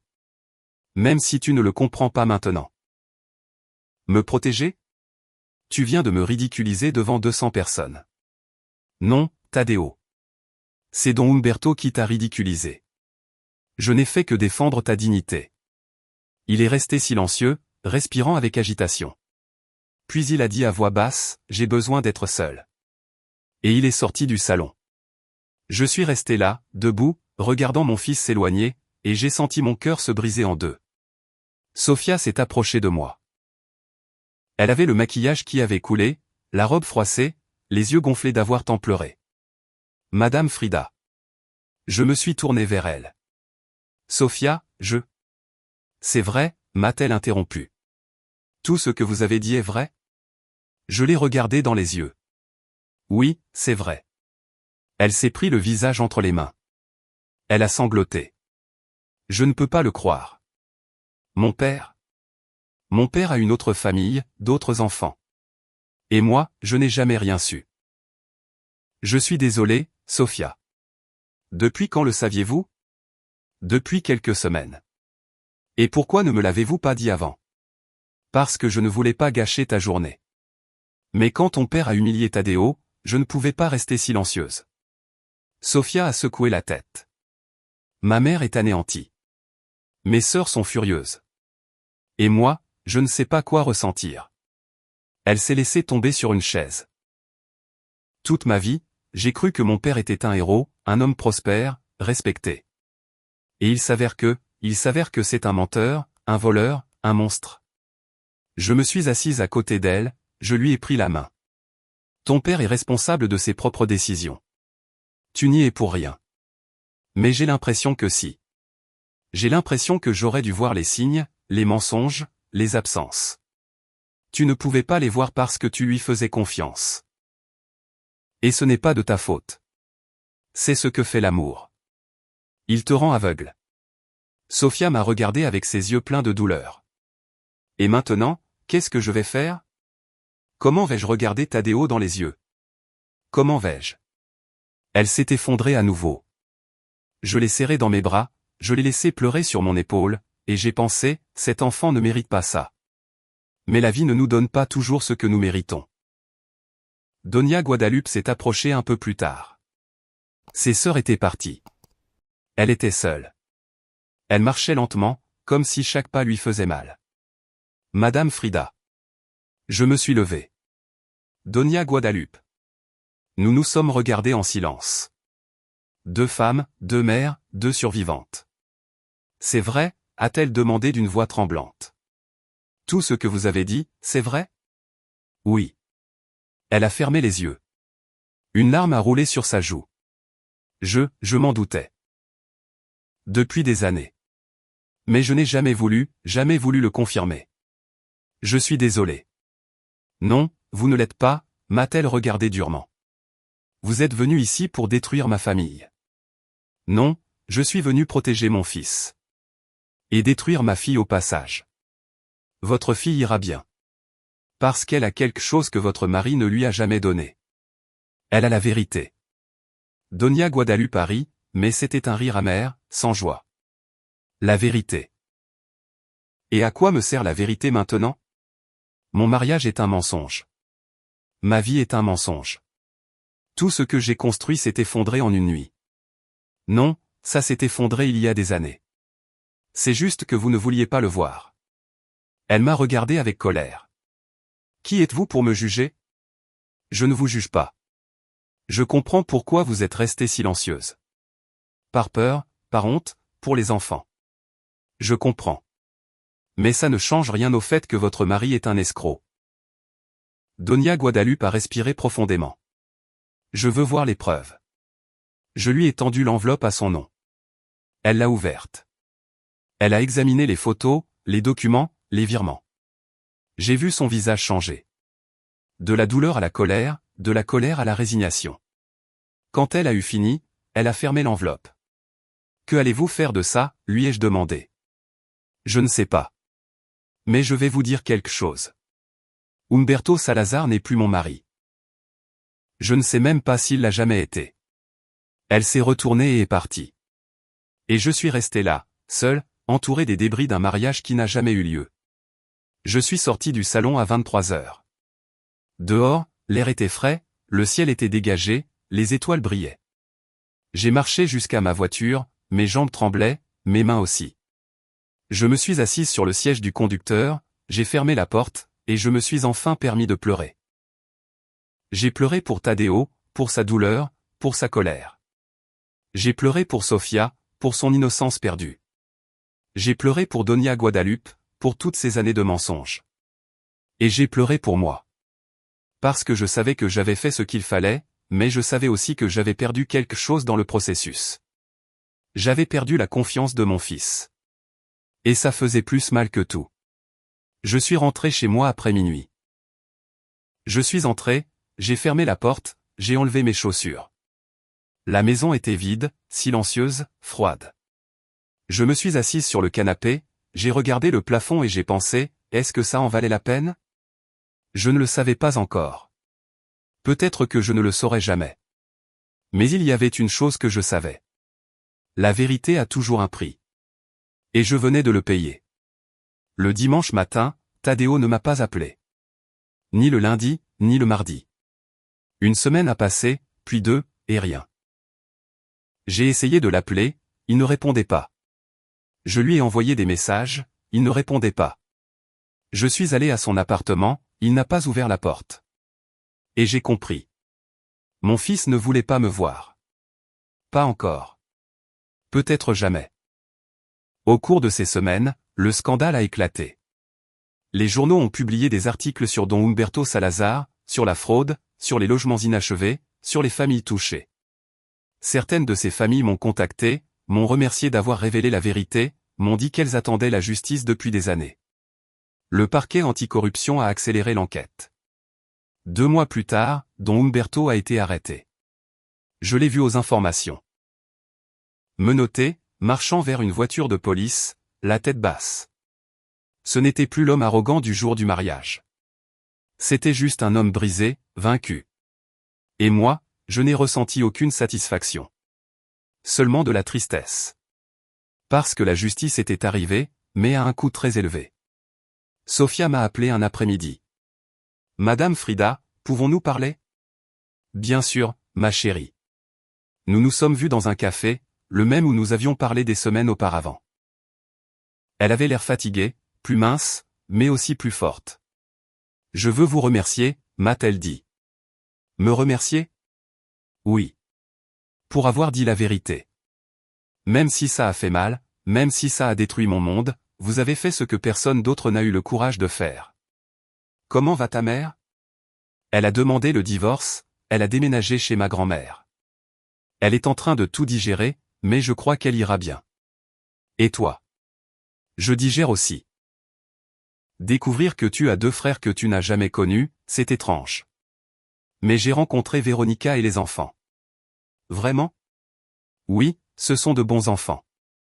Et Véronica, elle ne savait pas non plus que mon père était marié. Il lui avait dit qu'il était divorcé. J'ai soupiré. Ton père a trompé tout le monde. Je sais. Et maintenant, il paie pour ça. Elle est restée silencieuse un moment, puis a demandé, comment va Tadeo? Je ne sais pas. Il ne me parle pas. Je sais. Il ne me parle pas non plus. Nous nous sommes regardés, 2 femmes qui avaient perdu le même homme pour des raisons différentes. Donne-lui du temps, a dit Sophia. Tadeo est bon, et quand sa colère sera passée, il comprendra. J'espère que tu as raison. Je l'ai. Parce que s'il y a une chose que j'ai apprise de tout ça, c'est que la vérité, même si elle fait mal, nous rend toujours plus forts. J'ai souri pour la première fois depuis des semaines. Tu es très sage, Sophia. Non, j'ai juste appris de la meilleure, elle m'a pris la main. Merci, Madame Frida. Pour avoir protégé Tadeo, et pour m'avoir protégé aussi, même si je ne l'ai pas vu à ce moment-là. Et là, dans ce café, avec le soleil entrant par la fenêtre, j'ai ressenti quelque chose que je n'avais pas ressenti depuis longtemps. La paix. Tadeo m'a finalement appelé 3 mois plus tard. Maman? Le simple fait d'entendre sa voix m'a fait pleurer. Mon fils? Pouvons-nous nous voir? Bien sûr, quand tu veux. Demain, chez toi. Oui. Il est arrivé à 18h, avec Sophia. Ils se tenaient la main. J'ai ouvert la porte, je les ai regardés. Il y avait tant à dire, tant à expliquer. Mais Tadeo m'a juste serré dans ses bras et a dit, « Pardonne-moi, maman. Pour tout ce que je t'ai dit, pour la façon dont je t'ai traité. Tu avais raison. Surtout. » J'ai pleuré sur son épaule. Non, mon fils. Pardonne-moi, toi, d'avoir gâché ton mariage. Tu n'as rien gâché. Tu as sauvé ma vie. Nos vies. Sophia a hoché la tête. C'est vrai, Madame Frida. Si vous n'aviez pas parlé, j'aurais continué à vivre dans un mensonge. Et Tadeo? Tadeo aurait subi des années d'humiliation. Nous nous sommes assis dans le salon, je leur ai préparé du café comme au bon vieux temps. Et Tadeo m'a dit, « Maman, j'ai appris quelque chose. J'ai appris que parfois, l'amour, c'est aussi dire des vérités difficiles. Même si elles font mal, même si elles nous éloignent pour un temps. » Et le mariage? Ai-je demandé. Tadeo et Sophia se sont regardés. Nous allons nous remarier, a dit Sophia. En petit comité. Juste la famille proche, les vrais amis. Sans mensonge, sans apparence. Et sans Don Umberto, a ajouté Tadeo. J'ai souri. Ça me semble parfait. Cette nuit-là, quand ils sont partis, je suis restée assise dans le salon, regardant par la fenêtre. Les lumières de la ville, le ciel sombre. Et j'ai pensé à tout ce qui s'était passé. J'avais beaucoup perdu, la confiance de mon fils pendant un temps, l'illusion d'un mariage parfait, la paix de ma conscience. Mais j'avais aussi gagné quelque chose. J'avais gagné la certitude d'avoir fait ce qu'il fallait. Parce que défendre ceux qu'on aime n'est pas toujours facile, mais c'est toujours nécessaire. Et la vérité, même si elle fait mal, nous libère toujours. Toujours. Les mois qui ont suivi ont été une période de reconstruction, non seulement pour Tadeo et Sofia, mais aussi pour moi. Parce que j'ai découvert quelque chose auquel je ne m'attendais pas, dire la vérité ne fait pas de vous un héros, cela fait de vous un témoin gênant, quelqu'un que tout le monde respecte mais que peu de gens veulent avoir près d'eux. Certaines personnes m'ont qualifié de courageuse, d'autres d'indiscrète, et d'autres ont simplement cessé de me parler. Mais j'ai appris à vivre avec ça, parce que la paix intérieure vaut plus que l'approbation des autres. Tadeo et Sofia se sont remariés 3 mois plus tard. C'était une petite cérémonie dans une vieille chapelle du centre-ville. Seulement 30 personnes, la famille proche, les vrais amis. Il n'y a pas eu de salle de réception, pas de dîner de gala, pas de liste de cadeaux coûteux. Après la cérémonie, nous sommes allés manger dans un restaurant familial. Nous avons mangé du mole, du riz, des haricots, nous avons bu de l'eau d'horchata, nous avons ri, pleuré, raconté des histoires. C'était parfait parce que c'était réel. Quand Tadeo m'a demandé de danser avec lui, il a mis « Contigo apprendi » d'Armando Manzanero. La même chanson qu'il avait choisie pour le premier mariage. « Maman », m'a-t-il dit pendant que nous dansions. « Merci. » « Pourquoi, mon fils ? » Pour m'avoir appris que le véritable amour ne se construit pas sur les apparences, mais sur la vérité. Même si ça fait mal. Je l'ai serré fort dans mes bras. Je te protégerai toujours, Tadeo. Toujours. Je sais, maman. Et pardonne-moi de ne pas l'avoir compris avant. Il n'y a rien à pardonner. Nous avons dansé en silence et j'ai senti que quelque chose en moi guérissait. Parce que mon fils était revenu, et c'était la seule chose qui comptait. Sofia est aussi venue me voir ce jour-là. « Madame Frida, puis-je vous parler ?» Nous sommes sortis dans le jardin du restaurant. Il y avait des jacarandas en fleurs. L'air sentait la terre humide et les fleurs violettes. « Qu'est-ce qui se passe, ma chérie ? Je veux vous raconter quelque chose à propos de mon père. » « Qu'est-il arrivé ?» Sofia a respiré profondément. « Je suis allé lui rendre visite en prison. J'ai été surprise. »« Tu y es allé ? » ?»« Oui. Il y a 2 semaines. »« Et comment c'était ? » ?»« Horrible. Mais nécessaire. » Elle s'est assise sur un banc. Je me suis assise à côté d'elle. Quand je suis entré dans la salle de visite, je l'ai à peine reconnu. Il était maigre, décharné, avec l'uniforme orange des prisonniers. Il ne ressemblait plus à l'homme puissant que tout le monde connaissait. « Que t'a-t-il dit ? » Au début, rien. Il me regardait juste comme s'il ne pouvait pas croire que j'étais là. Sofia s'est essuyé une larme. Puis il m'a dit. « Sofia, pardonne-moi. Pardonne-moi pour tout. » Et que lui as-tu dit ? Je lui ai dit la vérité. Je lui ai dit, « Papa, je ne sais pas si je peux te pardonner. Tu m'as menti toute ma vie. Tu as menti à maman, tu as menti à Véronica, à ses enfants, aux familles qui t'ont fait confiance. Tu as détruit des vies, y compris la tienne. » Comment a-t-il réagi ? Il a pleuré. Pour la première fois de ma vie, j'ai vu mon père pleurer. Il m'a dit que j'avais raison, qu'il avait été un lâche, qu'il avait construit sa vie sur des mensonges parce qu'il avait peur de ne pas être à la hauteur. Sofia m'a regardé. Il m'a dit qu'il avait toujours eu peur que les gens découvrent qui il était vraiment, un enfant pauvre d'Oaxaca qui a fait semblant d'être riche toute sa vie, qui achetait des choses qu'il ne pouvait pas se permettre pour impressionner des gens qui ne lui importaient pas. J'ai ressenti une pointe de tristesse. Et toi, qu'as-tu ressenti ? J'ai ressenti de la pitié. Parce que j'ai compris que mon père n'était pas un monstre, c'était un homme brisé qui a pris des décisions terribles et qui en paie maintenant le prix. L'as-tu pardonné ? Sofia a secoué la tête. Pas encore. Mais un jour, je le ferai. Parce que garder de la rancune me fait du mal à moi, pas à lui. J'ai souri. Tu es très sage, Sofia. J'ai appris de vous. Vous m'avez appris que la vérité, même si elle fait mal, nous rend toujours libres. Elle m'a pris la main. Merci, Madame Frida, de ne pas être restée silencieuse, de défendre Tadeo et de me défendre aussi, même si je ne l'avais pas demandé. Je l'ai serré dans mes bras. Je serai toujours là pour vous. Cette nuit-là, quand je suis rentré à la maison, je me suis assise dans la cuisine avec une tasse de tisane à la camomille. J'ai regardé par la fenêtre. La lune était pleine, elle illuminait les rues vides. Et j'ai pensé à tout ce qui s'était passé. J'ai pensé à Don Umberto, à la façon dont il avait construit un empire de mensonges qui s'était effondré en une nuit. J'ai pensé à Donia Guadalupe, à la façon dont elle avait trouvé le courage de divorcer et de recommencer à 55 ans. J'ai pensé à Sofia, à la façon dont elle avait transformé sa douleur en sagesse.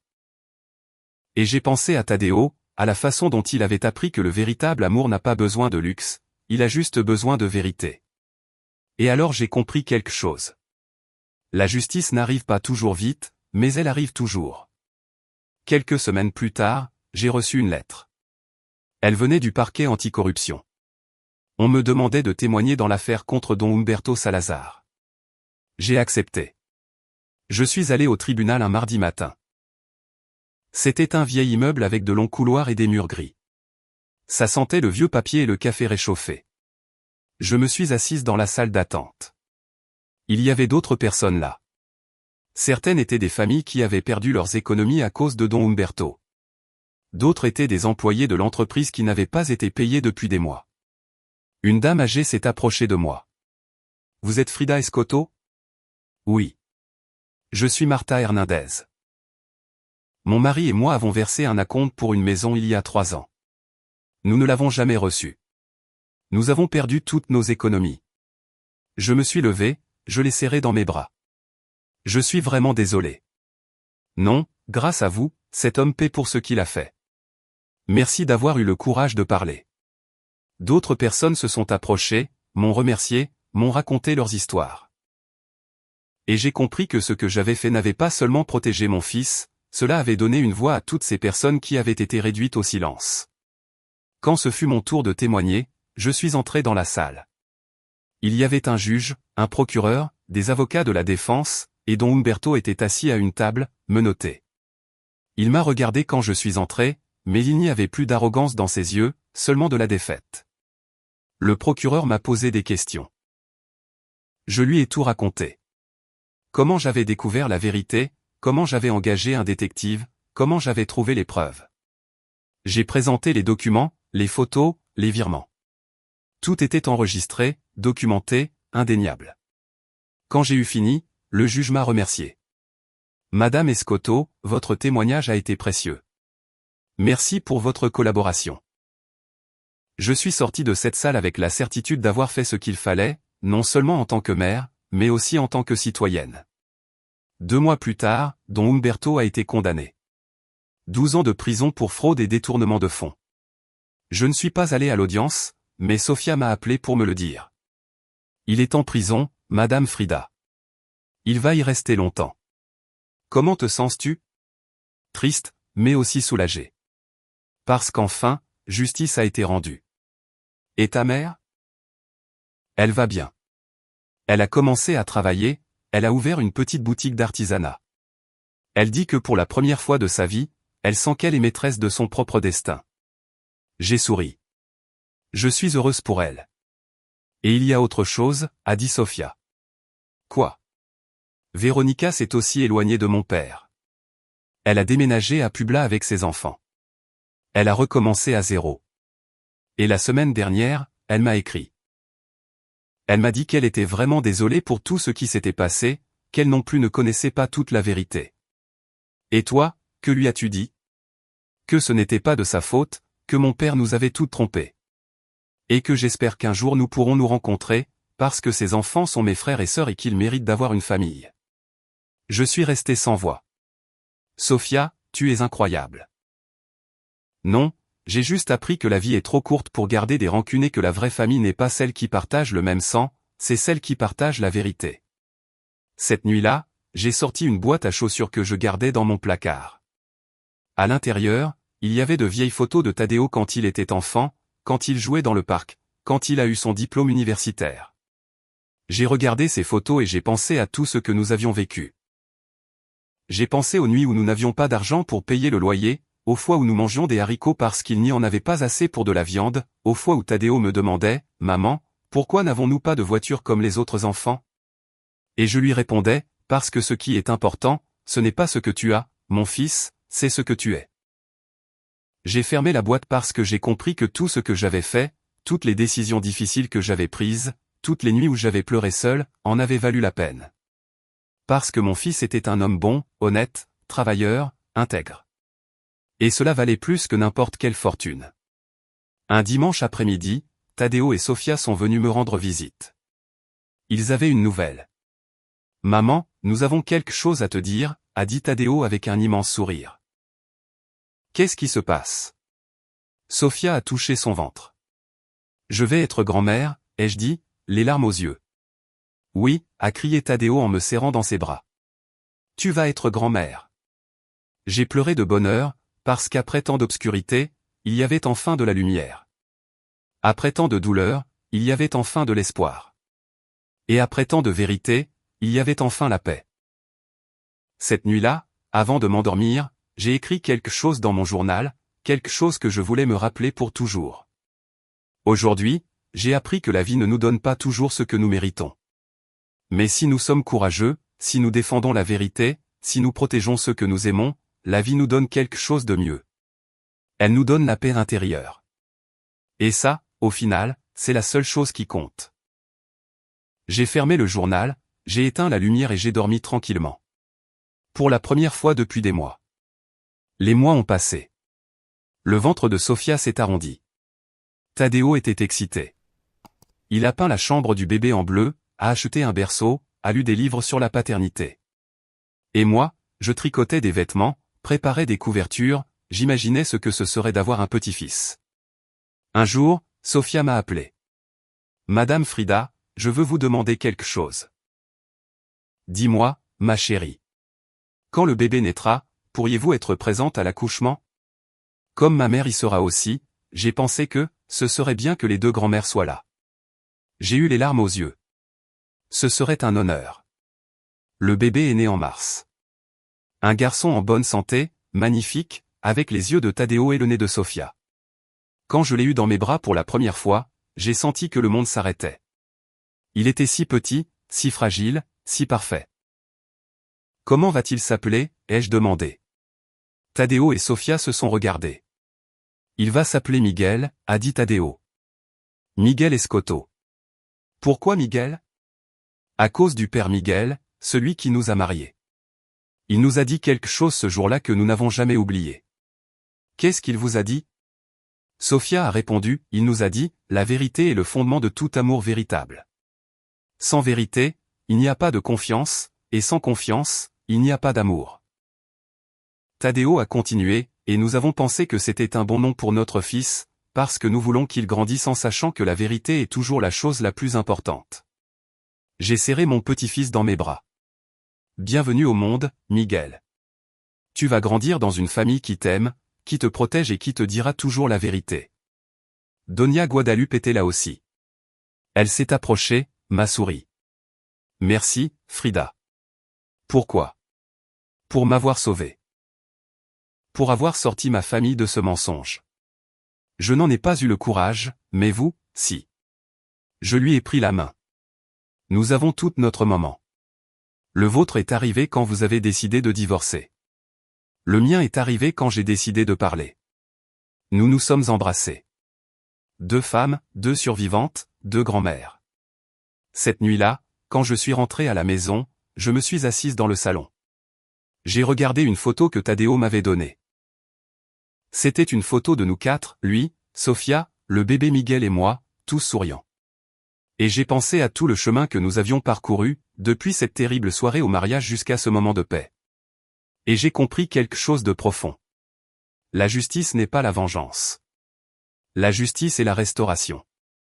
C'est donner aux gens ce qu'ils méritent, non par méchanceté, mais par équilibre. Don Umberto méritait de payer pour ses mensonges.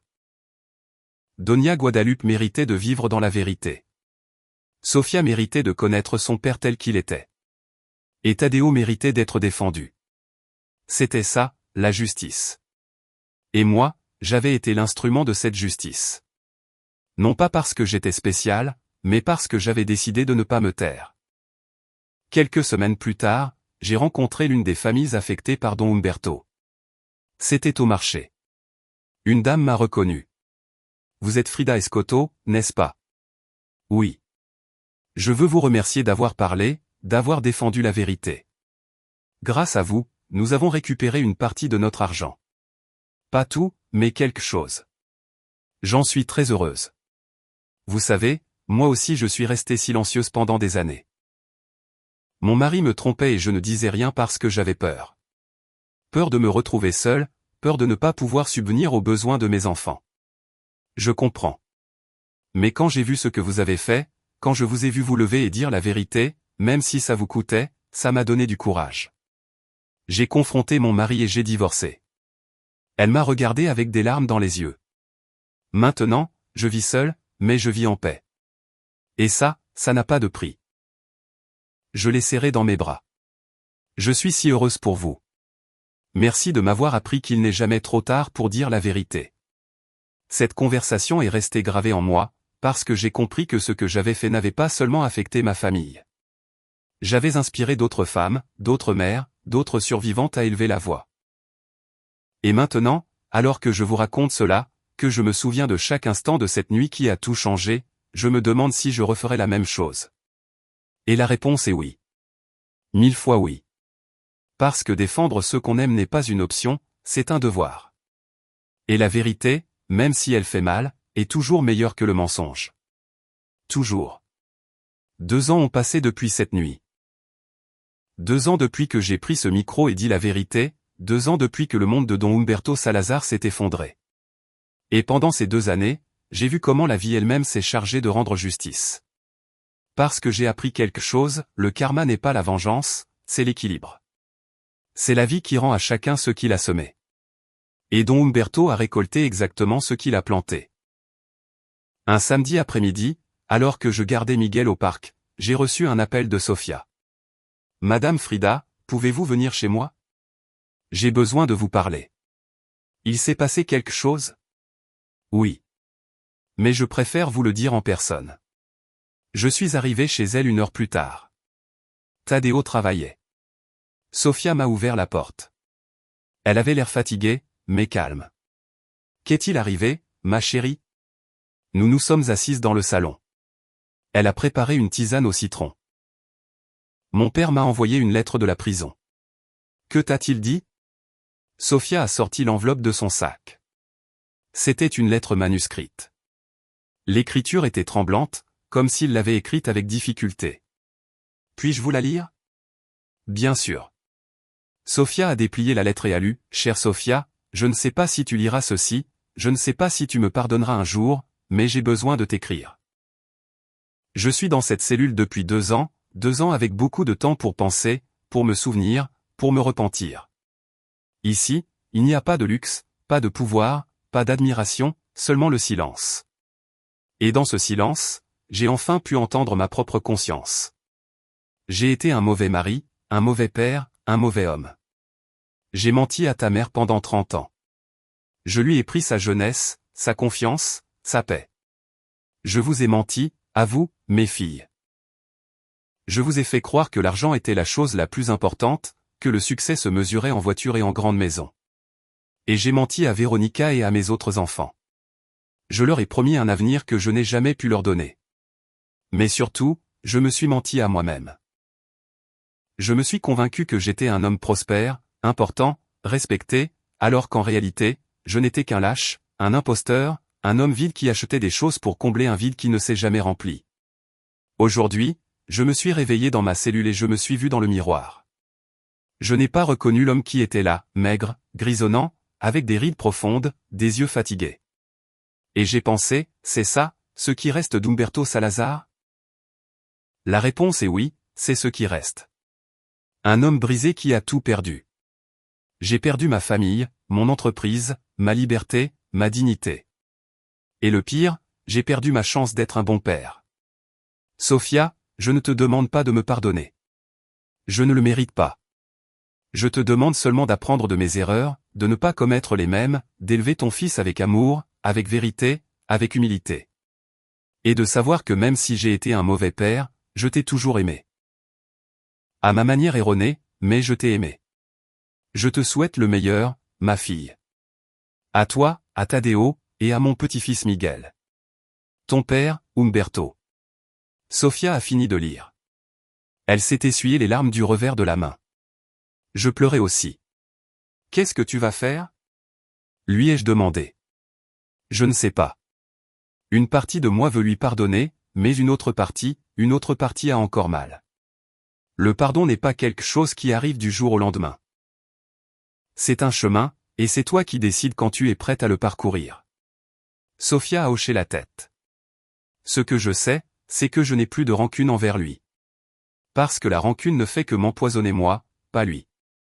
Je l'ai serré dans mes bras. Tu es très forte, Sophia. J'ai appris de la meilleure. Quelques mois plus tard, j'ai rencontré Marta Hernandez, la dame qui avait perdu ses économies à cause de Don Humberto. Nous étions au supermarché. Elle m'a reconnu et s'est approchée. Madame Frida, comment allez-vous? Bien, Marta. Et vous? Mieux, beaucoup mieux. Grâce à la condamnation de Don Humberto, nous avons réussi à récupérer une partie de l'argent. Pas tout, mais quelque chose. J'en suis très heureuse. Et il y a autre chose. Mon mari et moi avons acheté un petit terrain à Tlaxcala. Nous construisons notre maison nous-mêmes, petit à petit. Mais c'est la nôtre. J'ai souri. C'est merveilleux. Oui. Et vous savez ce qu'il y a de mieux? C'est que nous la construisons avec honnêteté, sans tromperie, sans mensonge. Et ça nous apporte la paix. L'honnêteté apporte toujours la paix.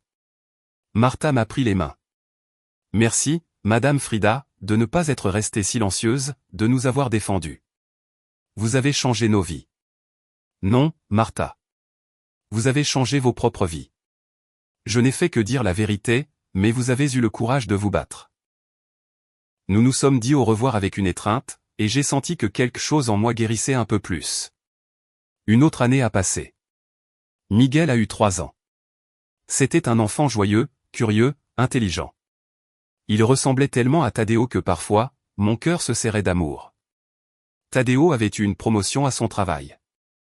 Il était maintenant chef de projet. Il gagnait bien sa vie. Il n'était pas riche, mais il vivait dignement. Sophia avait terminé sa maîtrise en architecture, elle travaillait à la conception de maisons écologiques, et ça marchait très bien pour elle. Et moi, j'étais toujours la même, mais plus calme, plus en paix. Un jour, Tadeo est venu me rendre visite. Maman, tu te souviens de Don Humberto? Bien sûr. Pourquoi? Sophia m'a dit qu'il est très malade.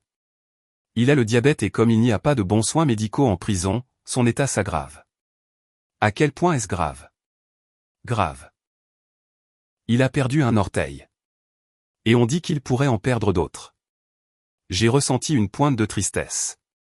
Et Sophia, comment le vit-elle? Mal. Elle veut aller le voir, mais elle a peur. Peur de quoi?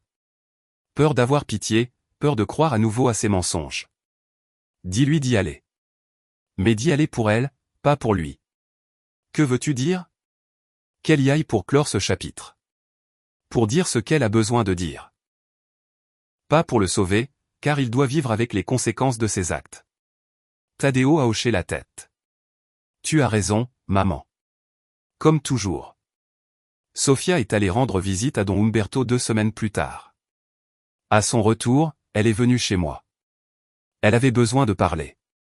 Comment c'était? Lui ai-je demandé. Difficile. Très difficile. Raconte-moi. Nous nous sommes assises dans la cuisine. Je lui ai servi un café de hola. Comme toujours. Quand je suis entré dans la salle de visite, je l'ai à peine reconnu. Il était dans un fauteuil roulant, maigre, pâle, avec les cheveux complètement blancs. Sa voix s'est brisée. Il m'a regardé et a dit « Merci d'être venue, ma fille. Je ne pensais pas que tu le ferais. » Et que lui as-tu dit? Je lui ai dit « Je suis venu parce que j'avais besoin de clore ça. J'avais besoin de te dire ce que je ressens. » Et comment te sens-tu? Sophia a respiré profondément. Je lui ai dit « Papa, je suis en colère contre toi. Parce que tu nous as menti, parce que tu nous as fait du mal, parce que tu as choisi l'argent plutôt que nous. Mais je suis aussi triste, parce que tu as perdu tellement de temps à être quelqu'un que tu n'étais pas. Et maintenant tu es ici, seul, malade, sans rien. » Qu'a-t-il dit? Il a pleuré. Il m'a demandé pardon. Il m'a dit que s'il pouvait remonter le temps, il ferait tout différemment. L'as-tu cru? Sofia a haussé les épaules. Je ne sais pas. Peut-être oui, peut-être non. Mais ça n'a plus d'importance. Parce qu'on ne peut pas changer le passé, on peut seulement en tirer des leçons. C'est très vrai. Avant de partir, je lui ai dit autre chose. Quoi? Je lui ai dit, papa, j'espère que tu trouveras la paix. Vraiment. Mais cette paix doit venir de toi, pas de moi, ni de maman, ni de personne d'autre. Seulement de toi. J'ai senti un nœud dans ma gorge. C'était très sage. Sofia. Vous savez ce qu'il m'a dit en dernier? Qu'est-ce qu'il t'a dit? J'ai un jour traité Tadeo d'idiot, mais le véritable idiot, ça a toujours été moi. Parce que j'avais tout ce qui comptait et je l'ai perdu en poursuivant des choses qui n'en valaient pas la peine. Nous sommes restés silencieuses, parce que ces mots disaient tout. Don Umberto est mort 6 mois plus tard. C'était à l'infirmerie de la prison. Seul. Sans famille, sans amis. Juste un garde qui l'a trouvé le matin. Sofia a reçu la nouvelle. Elle a pleuré. Non pas parce qu'il lui manquait, mais parce qu'elle pleurait le père qu'elle aurait pu avoir et qu'elle n'a jamais eu. Ils ont fait de petites funérailles, juste Sofia, Donia Guadalupe et les sœurs de Sofia. Tadeo n'y est pas allé. Il m'a demandé s'il devait y aller. C'est ta décision, mon fils. Mais souviens-toi, le respect n'est pas pour les morts, il est pour les vivants. Si tu y vas, vas-y pour Sofia, pas pour lui. Tadeo a décidé de ne pas y aller. Et Sofia l'a compris. Après les funérailles, Sofia m'a appelé. Madame Frida, vous savez ce qui est le plus triste? Quoi? C'est qu'aux funérailles, il n'y avait que nous. Toutes ces personnes qu'il appelait ses amis, tous ces hommes d'affaires et politiciens. Aucun n'est venu. C'est parce qu'ils n'ont jamais été des amis, seulement des contacts. Et les contacts disparaissent quand il n'y a plus de pouvoir. Vous avez raison. Mon père est mort seul, sans argent, sans famille, sans rien. Tout ce qu'il a construit, la vie le lui a repris. C'est ça le karma, ma chérie. Ce n'est pas la vengeance, c'est l'équilibre. Ton père a semé des mensonges et a récolté la solitude. Sofia a soupiré. Vous savez, Madame Frida, il y a quelques années, j'aurais dit que mon père était un homme qui avait réussi, qu'il avait tout. Mais maintenant, je comprends qu'il n'avait rien. Parce que le plus important dans la vie, ce n'est pas ce que l'on a, c'est ce que l'on laisse. Et mon père n'a rien laissé de bon. Mais toi, tu le feras. Comment le savez-vous? Parce que tu as appris de ses erreurs. Parce que tu élèves Miguel avec amour, avec vérité, avec des valeurs. Et ça, c'est un héritage. Un dimanche après-midi, toute la famille est venue manger à la maison. Tadeo, Sofia, Miguel. Donia Guadalupe est venue aussi. J'ai préparé du pozole rojo, le plat préféré de tous. Nous avons mangé, ri, raconté des histoires. Et à un moment, Miguel, qui avait maintenant 4 ans, m'a demandé, « Grand-mère, pourquoi n'ai-je jamais connu mon autre grand-père » Tout le monde s'est tu. J'ai regardé Sofia. Elle a hoché la tête, me donnant la permission de répondre. Je me suis agenouillé devant Miguel. Je l'ai regardé dans les yeux. Parce que ton autre grand-père a pris de mauvaises décisions, mon amour. Et les mauvaises décisions ont des conséquences. Qu'est-ce que c'est, des conséquences? C'est ce qui arrive quand tu fais quelque chose de mal. La vie t'apprend pour que tu comprennes. Et il a appris. Oui, il a appris. Mais très tard. Miguel a réfléchi un instant. Alors, je vais faire de bonnes choses pour avoir de bonnes conséquences. Nous avons tous souri. Exactement, mon amour. Exactement. Je l'ai serré fort dans mes bras et j'ai pensé, cet enfant va changer le monde, parce qu'il a grandi dans la vérité. Cette nuit-là, après que tout le monde soit parti, je me suis assise dans mon fauteuil à bascule. J'ai regardé les photos sur le mur, des photos de Tadeo enfant, de son mariage le deuxième, le vrai, de Miguel à ses anniversaires. Et j'ai pensé à tout le chemin que nous avions parcouru, depuis cette terrible nuit au country club jusqu'à ce moment de paix. Et j'ai compris quelque chose de profond. La justice karmique n'est pas magique, elle ne tombe pas du ciel. C'est la somme de nos décisions. Don Umberto a choisi de mentir, de voler, de trahir, et la vie lui a rendu la solitude, la maladie, la mort dans une cellule. J'ai choisi de dire la vérité, de défendre mon fils, de choisir la dignité plutôt que l'apparence, et la vie m'a rendu la paix, la famille, l'amour véritable. C'est ça, la justice. Ce n'est pas la vengeance, c'est l'équilibre. Quelques mois plus tard, Sophia m'a invité à une conférence. Une conférence sur quoi? Sur les femmes entrepreneurs. Je veux que vous m'accompagniez. Pourquoi? Parce que vous êtes mon inspiration. Nous y sommes allés. C'était dans un hôtel du centre-ville. Il y avait environ 200 femmes là. Sophia est montée sur scène. Elle allait donner une conférence sur son travail d'architecte, mais quand elle a pris le micro, elle a dit quelque chose d'inattendu. Avant de parler d'architecture, je veux vous parler de ma belle-mère, Frida Escoto. Elle m'a désigné. Tout le monde s'est tourné pour me regarder. J'ai rougi. Il y a 3 ans, ma vie s'est effondrée. J'ai découvert que mon père avait vécu dans le mensonge toute sa vie et je ne savais pas quoi faire. Mais Frida m'a appris quelque chose. Elle m'a appris que la vérité, même si elle fait mal, nous rend toujours plus forts. Que défendre ce qui est juste n'est pas facile, mais que ça en vaut toujours la peine. Elle s'est levée à mon mariage et a dit la vérité quand tout le monde s'attendait au silence. Et même si à ce moment-là je ne l'ai pas compris, je sais maintenant qu'elle m'a sauvé. Elle m'a sauvé de vivre dans un mensonge. Elle m'a sauvé de répéter les erreurs de mon père. Et elle m'a appris qu'une femme courageuse n'est pas celle qui a du pouvoir, c'est celle qui dit la vérité, même si ça lui coûte tout. Les femmes ont applaudi. Sophia est descendue de la scène. Elle m'a serré dans ses bras. Merci, Madame Frida, d'être mon exemple. J'ai pleuré parce que j'ai compris que ce que j'avais fait n'avait pas seulement changé ma vie, mais aussi la vie de nombreuses femmes. Et maintenant, 3 ans après cette nuit, je peux dire avec certitude que la vie rend justice. Pas toujours rapidement, pas toujours comme on l'espère, mais toujours. Don Umberto a eu du pouvoir, de l'argent, de l'admiration. Mais il est mort seul, sans amour, sans paix, sans héritage. Je n'ai jamais eu de pouvoir, jamais eu d'argent, jamais eu d'admiration. Mais j'ai quelque chose de bien plus précieux. J'ai mon fils, j'ai ma belle-fille, j'ai mon petit-fils, j'ai la paix intérieure et j'ai la certitude d'avoir fait ce qu'il fallait. Ça, c'est la vraie justice.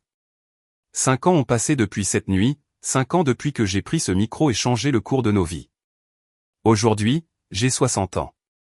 Tadeo en a 33. Miguel en a 5 et Sophia est de nouveau enceinte. Cette fois, ce sera une fille. Ils vont l'appeler Frida. Quand ils me l'ont dit, j'ai pleuré pendant des heures. Pourquoi Frida, leur ai-je demandé. Sophia m'a pris les mains. Parce que nous voulons que notre fille grandisse en sachant qu'il y a eu une femme dans cette famille qui a eu le courage de dire la vérité, qui s'est levée quand tout le monde attendait le silence, qui a défendu ce qui était juste même si ça lui coûtait tout. Nous voulons qu'elle soit comme vous, Madame Frida. Forte, courageuse, honnête. Je n'ai pas su quoi dire. J'ai juste serré mon fils et ma belle-fille dans mes bras et j'ai pleuré de bonheur. Parce que j'ai compris que mon histoire ne s'arrêterait pas avec moi. Elle vivrait dans cette petite fille, et dans ses enfants, et dans ses petits-enfants. L'héritage de la vérité.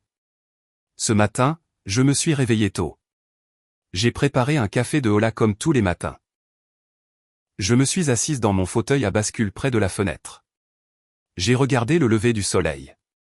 La ville se réveillait lentement, les oiseaux chantaient, le soleil peignait le ciel d'orange et de rose. Et j'ai pensé à tout ce que j'avais vécu. J'ai pensé à ma jeunesse, aux années difficiles après le divorce. Aux nuits où je ne savais pas comment j'allais nourrir mes enfants. J'ai pensé à Tadeo enfant, à la façon dont il me demandait pourquoi son père ne vivait pas avec nous, et comment je lui expliquais avec des mots simples que parfois l'amour ne suffit pas à maintenir une famille unie. J'ai pensé à toutes ces années de travail, à nettoyer des maisons, à vendre des tamales, à faire tout ce qui était nécessaire pour que mes enfants aient ce dont ils avaient besoin. Et j'ai pensé à cette nuit-là au country club, à Don Umberto devant le micro. Ce type est un idiot, mais ma fille a insisté pour l'épouser. Ces mots qui ont tout changé, parce qu'ils m'ont forcé à prendre une décision. Me taire et protéger la paix, ou parler et défendre la dignité. Et j'ai choisi la dignité. Toujours la dignité. Je me suis levé du fauteuil à bascule, je suis allé dans ma chambre, j'ai ouvert le tiroir de ma table de chevet. À l'intérieur, il y avait un journal, le même où j'avais écrit cette nuit-là, il y a 5 ans. Je l'ai ouvert, j'ai lu ce que j'avais écrit. Aujourd'hui, j'ai appris que la vie ne nous donne pas toujours ce que nous méritons. Mais si nous sommes courageux, si nous défendons la vérité, si nous protégeons ceux que nous aimons, la vie nous donne quelque chose de mieux. La paix intérieure. J'ai souri, parce que ces mots étaient toujours vrais. J'ai continué à feuilleter le journal. Il y avait d'autres pages, d'autres pensées, d'autres leçons. Et j'ai décidé d'écrire quelque chose de nouveau, quelque chose qui résumerait tout ce que j'avais vécu. J'ai pris un stylo et j'ai écrit, à la femme qui lira ceci un jour. Peut-être seras-tu ma petite fille Frida. Peut-être seras-tu une autre femme qui traverse une période difficile. Je ne sais pas. Mais si tu lis ceci, je veux que tu saches quelque chose. La vie te mettra dans des situations où tu devras choisir entre la vérité et le confort, entre défendre ce qui est juste et maintenir la paix, entre être courageuse et te taire. Et dans ces moments-là, tu auras peur. Peur de perdre les personnes que tu aimes, peur de te retrouver seul, peur des conséquences.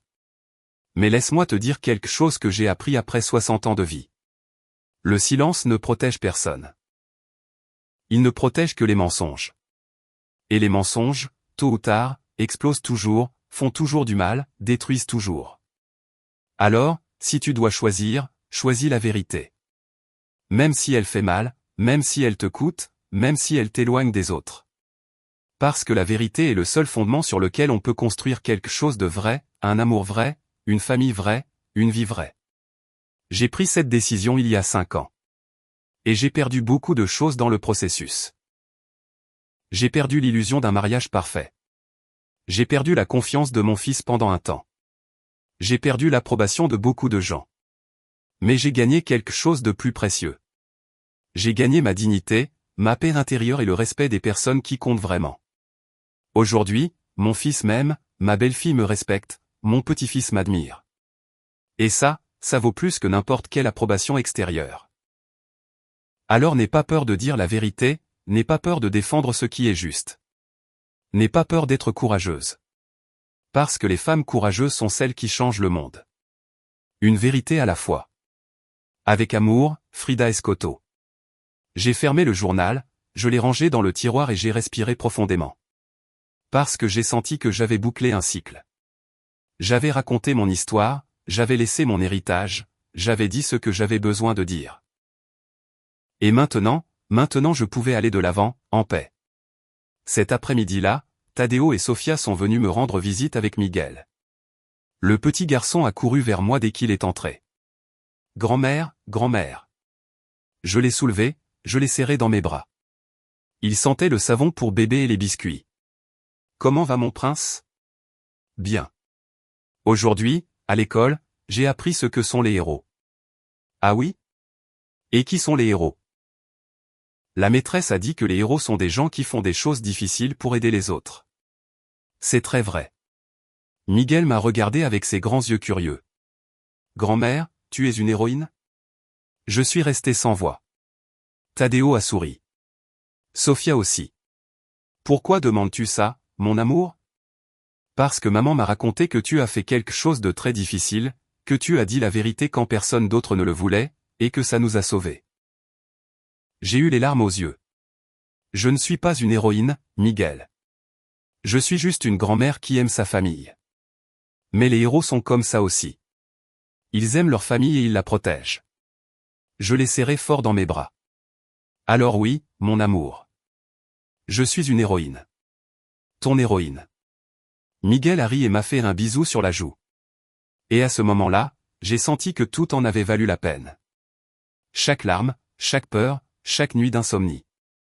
Tout. Parce que j'avais protégé ma famille, et c'était la seule chose qui importait. Après le repas, Sofia m'a demandé de lui parler en privé. Nous sommes sortis dans le jardin. Il y avait des bougainvilliers en fleurs. L'air sentait la terre mouillée et les fleurs. Madame Frida, il y a quelque chose que je veux vous dire. Dis-moi, ma chérie. Je suis allé visiter la tombe de mon père. Comment ça s'est passé? Bien. J'ai apporté des fleurs. Je me suis assise là un moment et je lui ai parlé. Que lui as-tu dit? Sofia a respiré profondément. Je lui ai dit que je lui pardonnais. Je suis restée silencieuse, attendant. Je lui ai dit, papa, pendant longtemps, je t'ai détesté. Je t'ai blâmé. J'ai souhaité que tu n'aies jamais existé. Mais aujourd'hui, je comprends quelque chose. Tu étais humain, toi aussi. Tu portais aussi des blessures. Tu avais peur, toi aussi. Et tu as pris de mauvaises décisions, des décisions qui ont blessé beaucoup de gens. Mais garder de la rancune contre toi ne fait que me blesser moi. Alors aujourd'hui je te pardonne. Non pas parce que tu le mérites, mais parce que je mérite la paix.